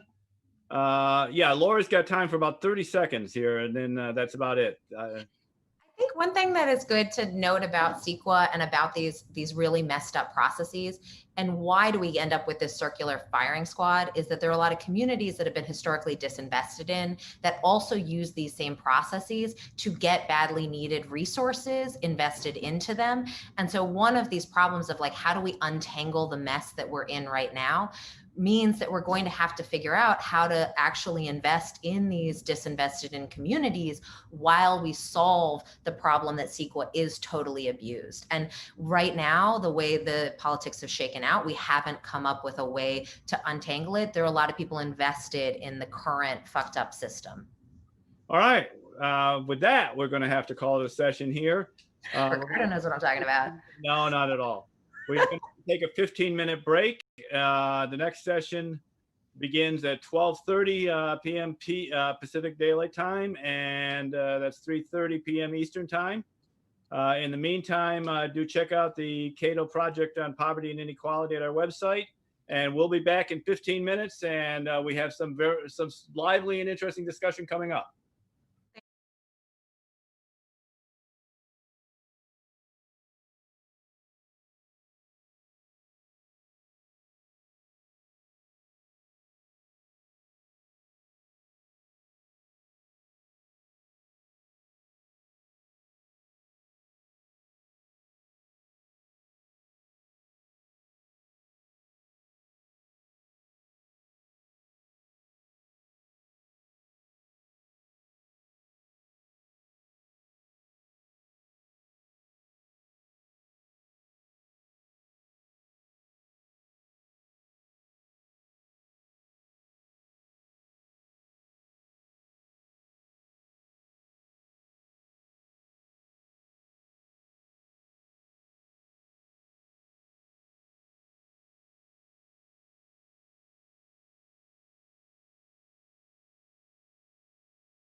Welcome back, everyone. We have one more panel before we finish for the day.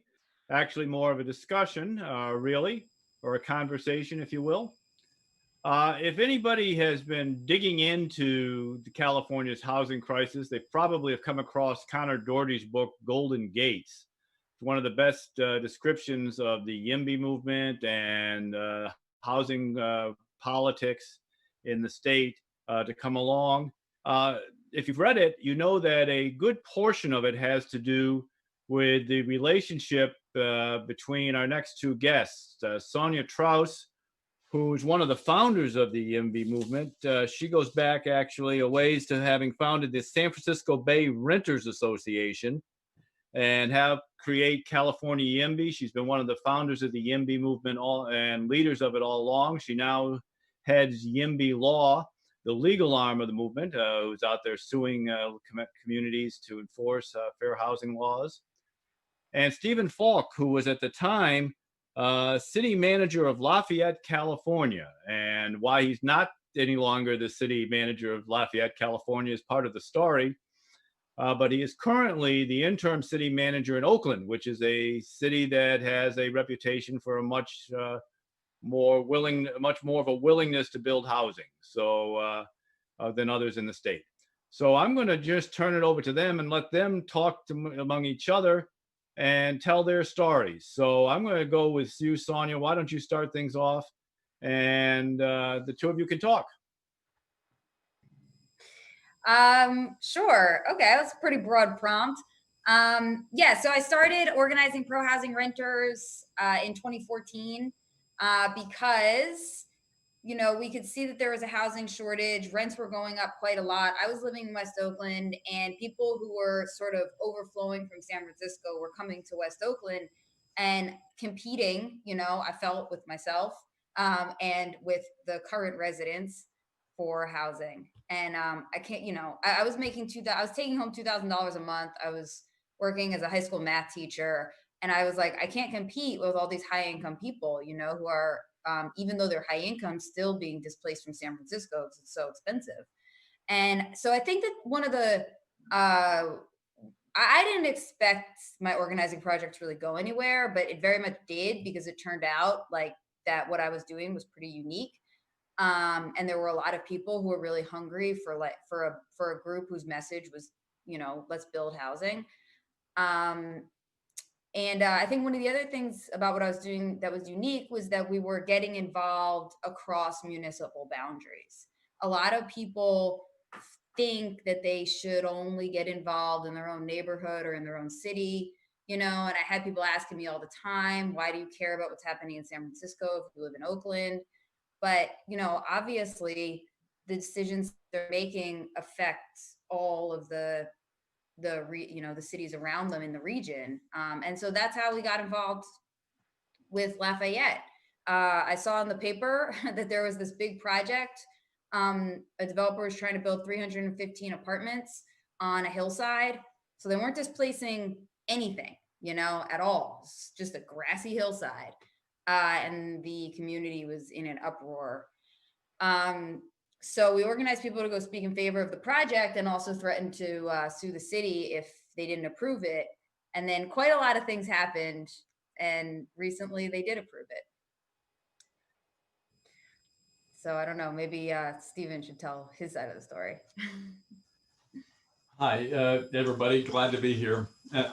I need to just correct my introduction. I was the interim city administrator of Oakland, but I finished that assignment when I helped Libby Schaff hire a permanent city administrator, so I'm no longer doing that.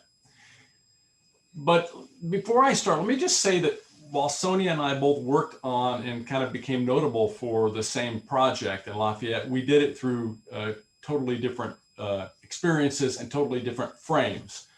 And so I think what you're going to hear today from the two of us are related to these two different frames.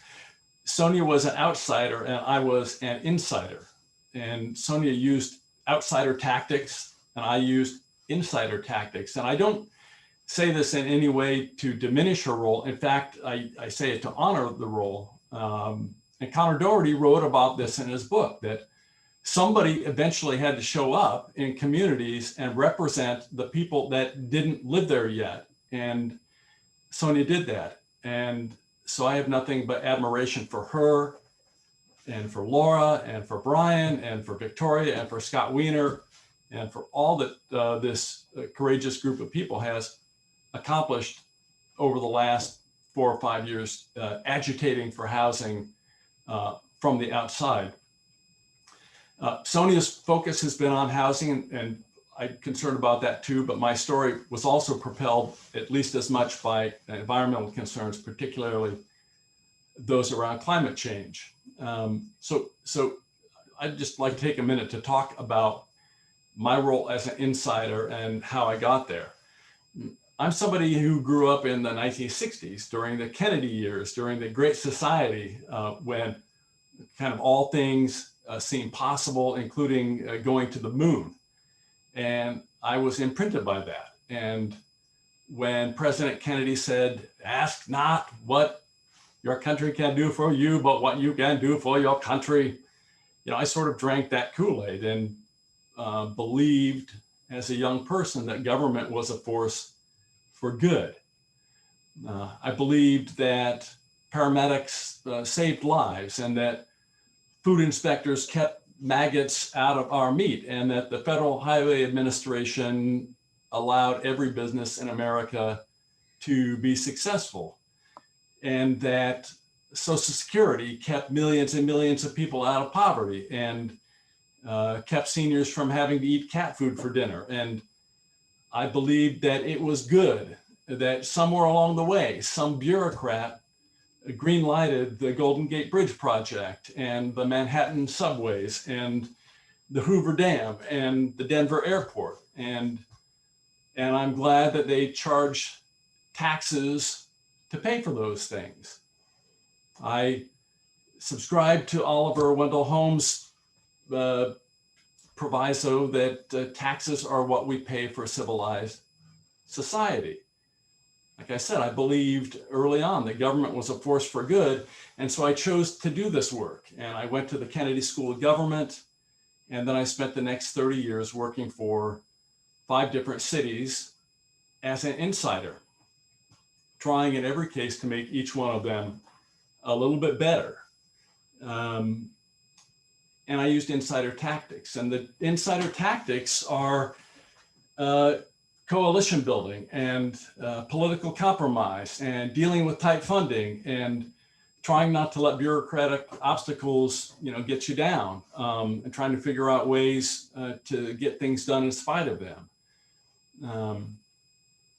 But the way this works and the deal you kind of make with yourself is that you have to believe in the mission of the organization, the people who you're working for, the voters and their elected officials. And in my case, that was true for a very long time. I served as Lafayette City Manager for 22 years. And during that time, we did a lot of stuff that I'm really proud of. We developed a smart growth plan to add housing around the BART station. And we used our redevelopment agency to deliver subsidized housing for people with low incomes. But then this famous project came along, and with Sonia and her crew, you know, banging on the city from the outside, seeking to get this very large multifamily project approved. But the residents wouldn't have it. They demanded essentially no development at all. They wanted, you know, four units on 22 acres. And so as this insider, I did what I could. I did my best to work out kind of this insider's compromise deal that would have made the developer some money, would have kept the council in office, would have placated the residents. I thought it was a good deal. It would have delivered a kind of a missing middle income project that also had a huge amount of community benefits, a soccer field and a dog park. And I thought it was a really good plan. And the developer was on board and the city council approved it unanimously. But the voters wouldn't have it. And so they referendized the city council's action, and my compromise plan that I spent like 3 years working on was defeated by 57% of the Lafayette voters. And in the meantime, there was a state law that would have allowed for more or higher density development around all of California's transit stations. And now feeling the political heat, the city council felt obliged to oppose that. And they sent me to Sacramento to testify against it.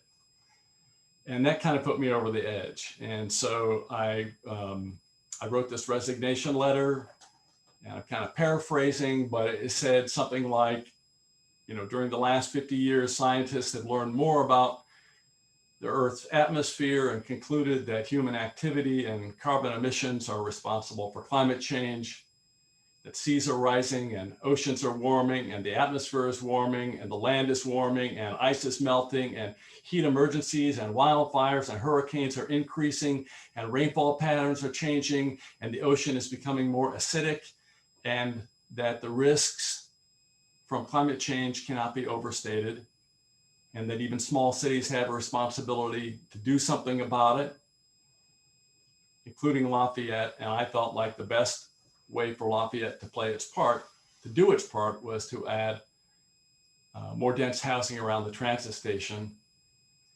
And then I also noted that I was extremely disappointed by this vote to kill the housing project that I worked on, and I submitted my resignation. And that's kind of the story that Connor Doherty wrote about me in his book. And since that time, I was glad to serve as the interim city manager of the city of Richmond, and then as the interim city administrator in the city of Oakland. And with that, I'll say, Sonia, back to you. Did I get the story right? Yeah, I think so. Actually, one thing I'd like for you to talk about. So I would love to believe, you know, that, so our involvement in Lafayette had good knockoff effects, you know, in general. But I think that for this particular project, it actually wouldn't have mattered if we had showed up at all.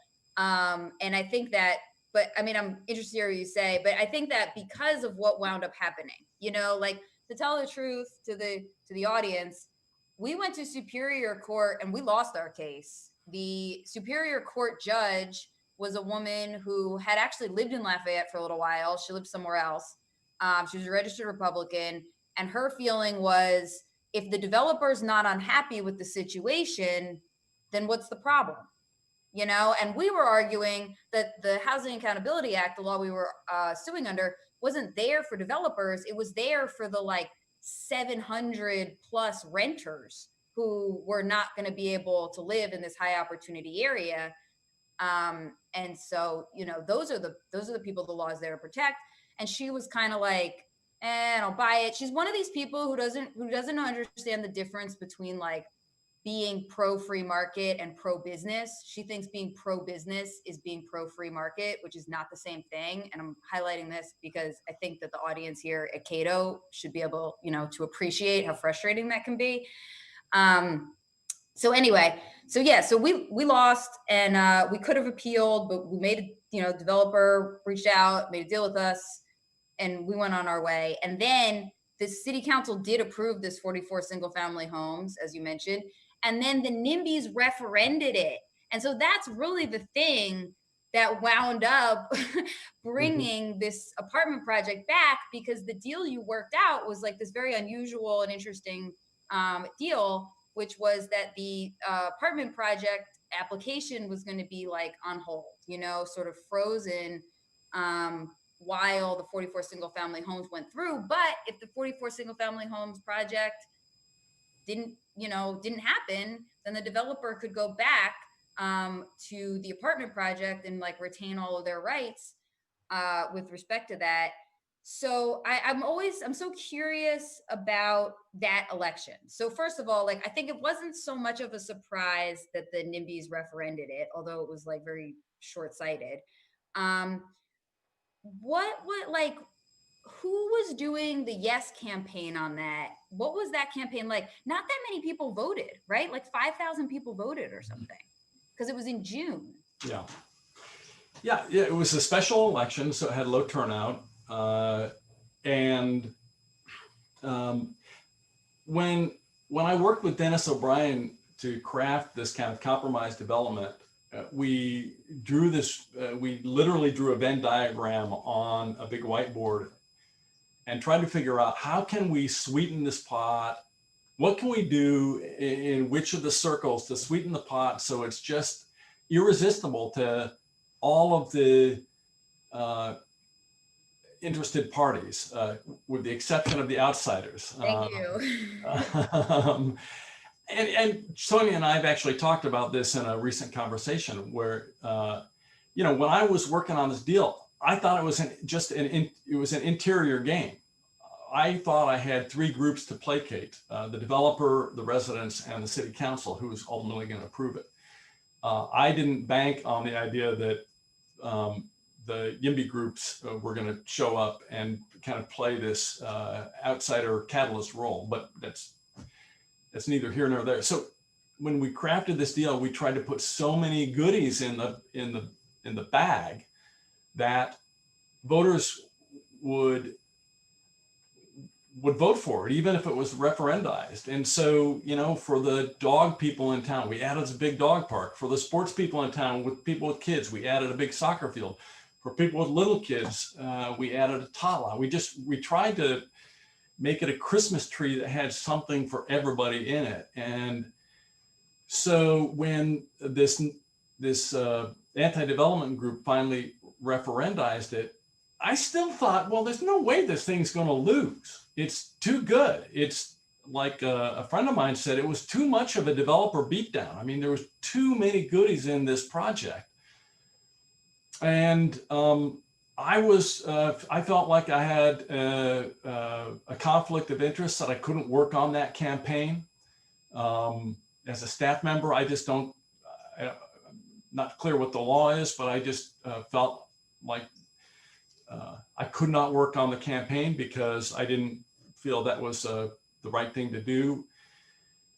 And so, there were a few people who worked on that, yes, on L campaign, but not that many, because I think everybody thought it would pass. And then, it not only failed, but it failed overwhelmingly. 57 to 43 that is for a local election, that's a huge loss. It wasn't close. So that was really dispiriting. And for that to happen contemporaneously to this smart growth legislation around the transit stations, that just kind of pushed me over the edge.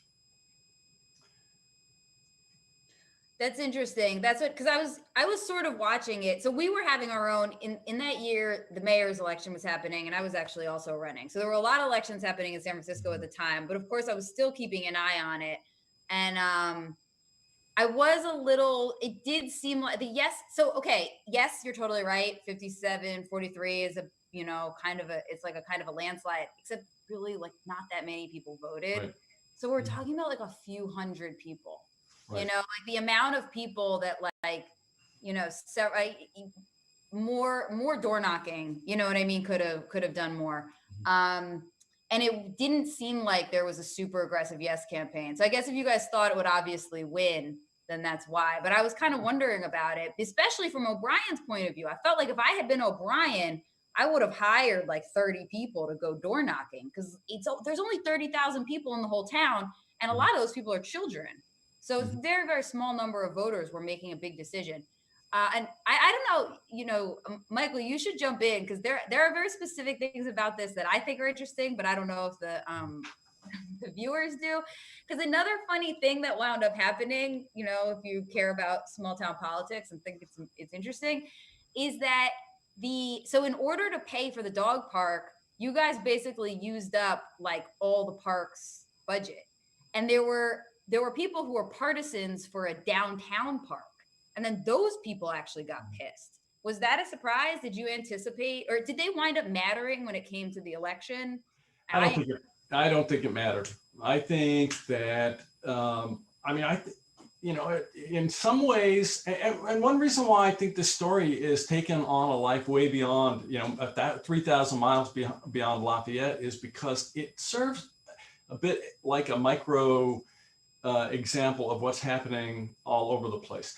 And in this instance, there was a tremendous amount of disinformation and false information that was promoted about the development by the anti-development groups. I mean, they went out and they sent mailers out to Lafayette residents saying that you can turn down this referendum and the developer will not have the ability to build the large apartment project.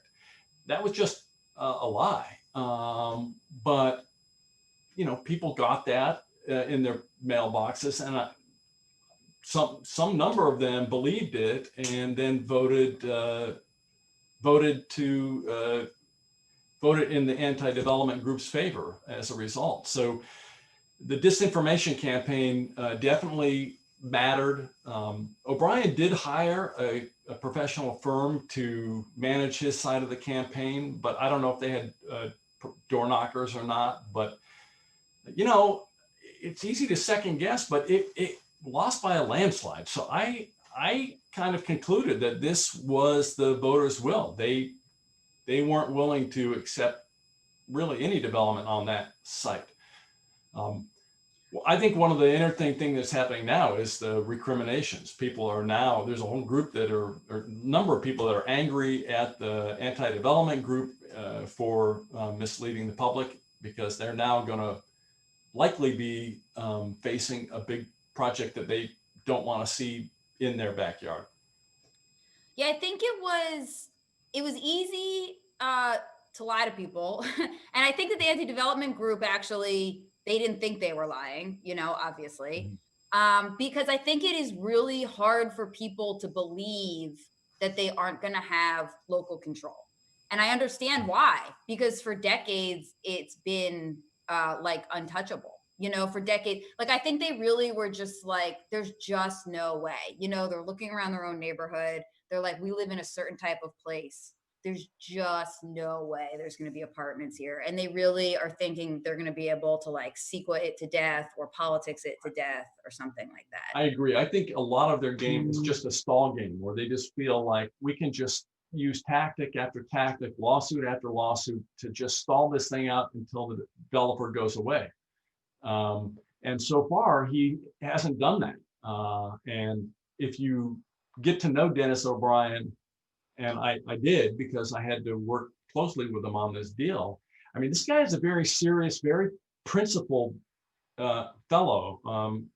Sonia, you and I got to sit in a windowless conference room for a full day trying to negotiate a settlement. I think you got a sense for who he is.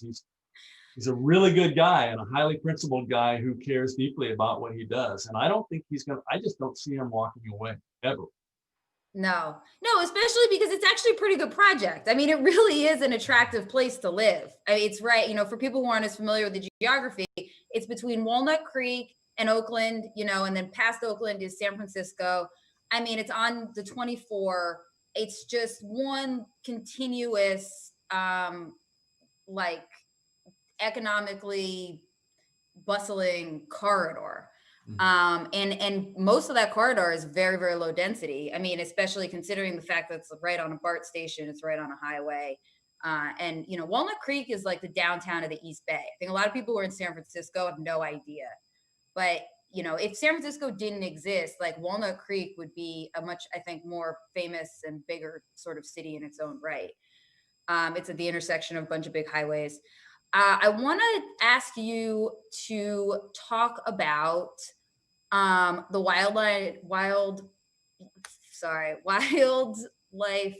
wildland urban interface, whatever W stands for. Sorry, guys. And high fire risk zones, because Lafayette actually, so not the place that this project would have been in, but other parts of Lafayette are genuinely in high fire risk zones. Insurers have been dropping people or trying to.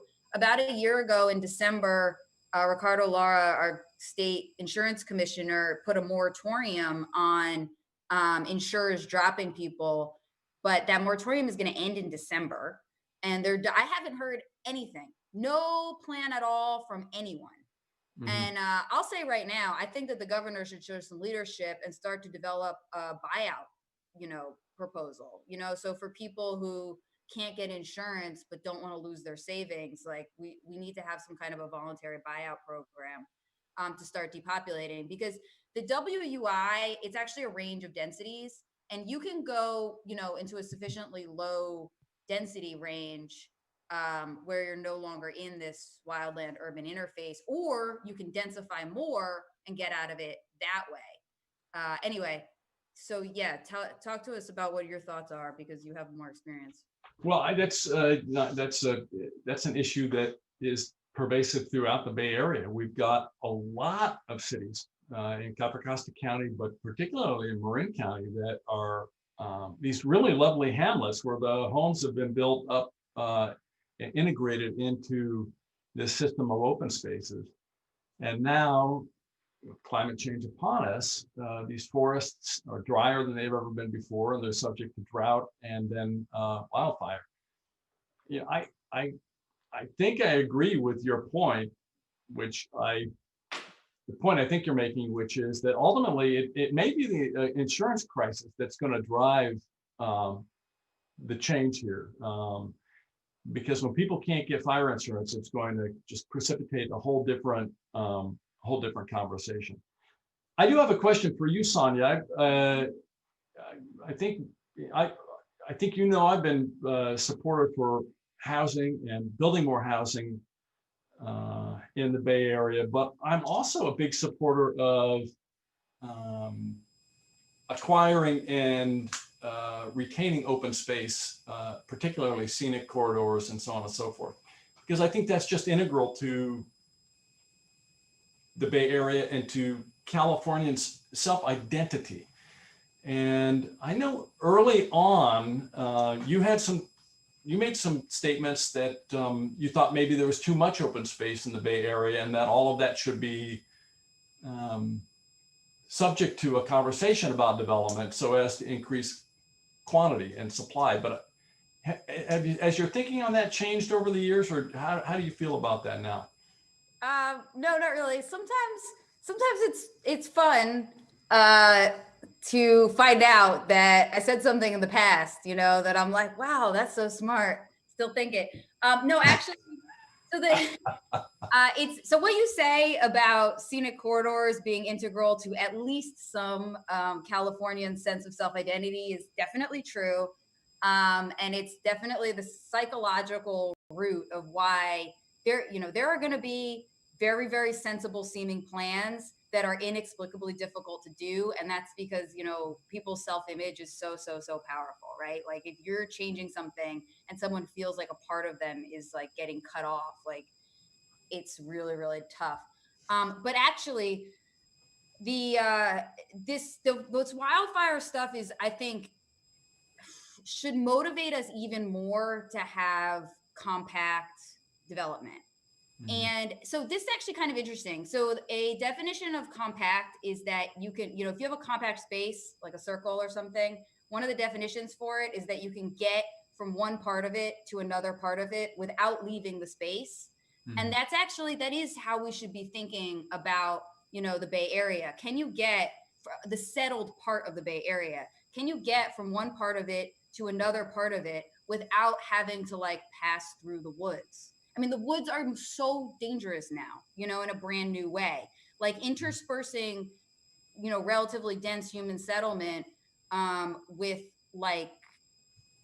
tinder boxes. Why would we do that? So someplace like Lafayette, how should Lafayette develop in the future? We have all of these people basically living in the woods, and at the hearings for the apartments, it came up all the time. You had people who were basically legitimately terrified, and possibly, with some PTSD from previous fires, saying to themselves, I might need to flee.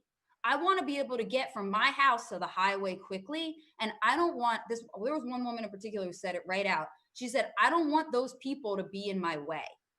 And I think that's if you're living in the woods and it's terrifying for you and you think you might have to move, I think the right thing is for a woman, that family should move closer to the highway. Like, why are people living in this dangerous area? And I think I mentioned this in my public comment, but we have been talking about these apartments as for, outsiders, but it might turn out that it's actually for people who feel like it's not safe enough. They won't be able to leave fast enough because they live on a winding road, they're low mobility, whatever, and that they need to get out of the woods. So I guess the upshot is, I think that we do need to preserve open space. So this is why I'm, starting to think about like buyouts, the long range being, just designating areas as like really too dangerous for people. Also, if we want to do controlled burns, we can't do controlled burns when people live in the woods. So we might be having to like really bring people in from the foothills. And what that means is, if you're driving from Fremont east, all those beautiful hills, listen, buildings can be beautiful too, right? People, Baghdad, we used to call San Francisco Baghdad on the Bay, right? And that was a compliment. Like, people still think that San Francisco is so beautiful because of the hills, and almost none of our hills are undeveloped. They're all developed, and people still think it's beautiful. So there's going to be a generation that's like very upset that their hills suddenly, aren't grass anymore, but like there'll be housing, and then people think that's beautiful too. They'll just get used to it. I'm going to jump in here because we've got some questions coming in and we're running out of time on this. Terrific discussion and some very interesting ideas here that I think a lot of people hadn't thought through. I have one question of my own before you get started here, and that is, this project, particularly this one in Lafayette, sounded really good. It sounds like you added every possible Christmas package under the tree. It is in and of itself, it was something that seemed worthwhile. It was something that was needed, and yet it went down to defeat. What were the arguments that the NIMBY folks made that were so powerful in terms of turning this down, and how applicable is that to the arguments you're seeing against other development in the state? So the main argument that I think was persuasive to people was that this project is located at an intersection of Pleasant Hill Road and Deer Hill Road. And that intersection is extremely impacted already by traffic. And during the peak hour commute right now, the typical, this is prior to COVID, the typical commuter would have to sit through 3 cycles of the red signal to get through this intersection every afternoon. And so anybody who drives through that intersection would think that building a big 700 or 300 unit apartment building next to it is not a good thing. I think that is the argument that was the most persuasive argument for Lafayette residents. And I think, if you look at what is happening all over the state and all over the country, or at least the state, traffic is just one of many Sequa arguments that'll be made, and it was made, very effectively in this instance. So is that your impression as well? Traffic is the number one thing. Yeah. Always. Well, let me bring up a couple of other arguments that people are weighing in with here and just see, not necessarily relatable to Lafayette, but to building housing in general. For example, Terry on YouTube brings up the question of gentrification and how much this would contribute to gentrification and forcing low-income people out of their homes. And I guess similar to that, Rebecca from Facebook wants to know about, whether this is simply going to result in the rich sweeping up all the homes and throwing the poor to the streets. So is this just about, tearing down affordable housing and building market rate luxury apartments that don't help anybody? I'm glad you asked, because this is one of the reasons why it's so urgent to build housing like this in Lafayette. So Lafayette, if you look it up, Lafayette, California, it's basically a white flight suburb. It's like more than 80% white in a region that is, less than 50% white, probably. Like, it's actually shocking how homogeneous it is. And they incorporated in the 70s to maintain control, over development and to and to continue to be basically like a large lot, single family home area.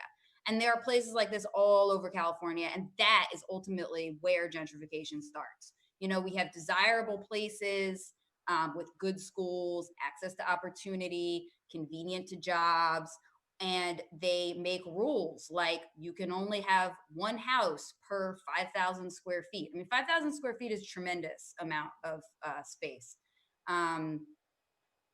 And so this, you know, drives like middle income people to start living in neighborhoods that used to be affordable to low income people. That's what I was talking about at the beginning, right? I was living in West Oakland and it was a cheap place considering how close it is to the central business district of like one of the most productive cities in the world. It was, you know, we were being priced out by higher income people who couldn't live in San Francisco. So to fight gentrification, we have to build intensely in the places that aren't gentrified. So look around your region, find the wealthiest places that are already expensive. And we have to go ham building in those places, apartments, all kinds of stuff, so that, you know, like demand is, you could just push it around. It's like toothpaste in the toothpaste tube. You know what I mean? If people want to live in your region because there are jobs, they'll find a way. And so if we want to keep high income people from gentrifying affordable areas, then we have to make sure that in the most desirable places, we're building tons of housing. And I'll just follow on and say, if you haven't read this book, this relatively new book that's out called The Color of Law, and you're interested in this issue, then I commend it to you. What it says, in fact, I would argue what it proves is that government agencies at all levels, state and local and federal, have used their powers to segregate our society. This is called de jure segregation. And so Sonia's right. When you venture into a community that is almost all white, that was probably done deliberately. And if that community has better schools than all of the towns surrounding it, then that is an instance of discrimination that was sanctioned, in fact, designed and planned by the governments. Now, there's a thinker out among us named Ibram Kendi, and he writes about what to do in such an instance. And he says that it's not enough to be not racist, that you need to be anti-racist. And being anti-racist means that you need to actually work to change those things that you see around you that are racist. And that if you benefit from a system that is racist and are not actively working against it, then you are complicit in that racism. And I think all of us need to look at ourselves and the places that we live and the systems that we benefit from. And if we conclude that we are getting an unfair advantage because of our history or our skin color or for whatever reason, if we're not actively working against that, then we need to figure out how we're going to live with ourselves. Yeah, I think that's really an important point, and how whether or not we take advantage of these restrictions for our own benefit says something about us. What about SB 35? Would that have had a significant impact on the Lafayette project? It's a question for Brandon. It might have. I'm not sure actually. I guess the question is, would it have been feasible in 2011 to have that project be half set aside below market rate at SB 35 rates? Do you know? So Sonny, refresh my memory. Was SB 35 the bill that would have required a certain density within a half mile of the transit station? Or was that? Oh, does it only work within a certain? I don't think so. Geez, I don't know. If somebody can tell us in the chat. So SB 35, it's basically it's ministerial approval if you do 50% affordable. and in some places 10%, but I think Lafayette would have been a 50% place. So I don't think it matters whether it was close to the train station. I think it would have just been, would they have been able to do a 50%, and I think affordable in this case is 80% AMI. And so they might have been able to, because the AMI is like pretty high out there. Mm-hmm. And initially, you know, I think in the 2011 version, O'Brien offered to deed restrict the whole thing for median income. So if they were in a position where they could have deed restricted for the whole thing for between 80 and 120, maybe they could have deed restricted half of it for 80% AMI. I don't know. I'm sorry. It's sort of unsatisfying. The answer is maybe, and only O'Brien would be able to tell us. But it all depends on what the economics of the project was. If the economics were like, yeah, 50% at 80% AMI, like that works for us, then yeah, SB 35 would have been a big deal because it would have been a ministerial process and like there would have been no public input. All right, I think we're going to call it a day here. We're come right to the end of our time. I'm going to suggest that folks come back again tomorrow. We start at 10 a.m. We're going to be talking a little bit more focused tomorrow on homelessness, but we won't neglect the housing issue, I promise. So if you come back tomorrow at 10 a.m., we can tune in again. I want to take the time to thank all of our speakers. Thank you, Stephen and Sonia, but all of our speakers today. I think we've had some very lively discussions. I know that my inbox has been full of questions. I'm sorry we couldn't get to all of them, but we will certainly try to get to more tomorrow and have a chance for you to talk to our speakers on these issues. I also want to thank all the people at Cato who helped make this project possible. That's the very generous contribution from Dave Steffi and the Orange County Community Foundation, but also all the people who work in our IT department who helped this actually a Zoom conference that seemed to go off fairly smoothly. So we appreciate that. Our media department and our, and all the folks who worked on it, particularly my two assistants, Dave Hervey and Kelly Lester. Without them, this would not have been possible. So I certainly thank them. McKinsey and all the folks in the conference staff who put all this together. I really appreciate it. And most of all, appreciate all of you for coming today. We had over 570 people registered. I think we're going to be over 600 people attending this conference, from government officials to housing advocates to students, all across the state. We really appreciate it. So please join us tomorrow at 10 a.m. for the day 2 of Crisis, Housing and Homelessness in California. Thank you all very much. Thank you.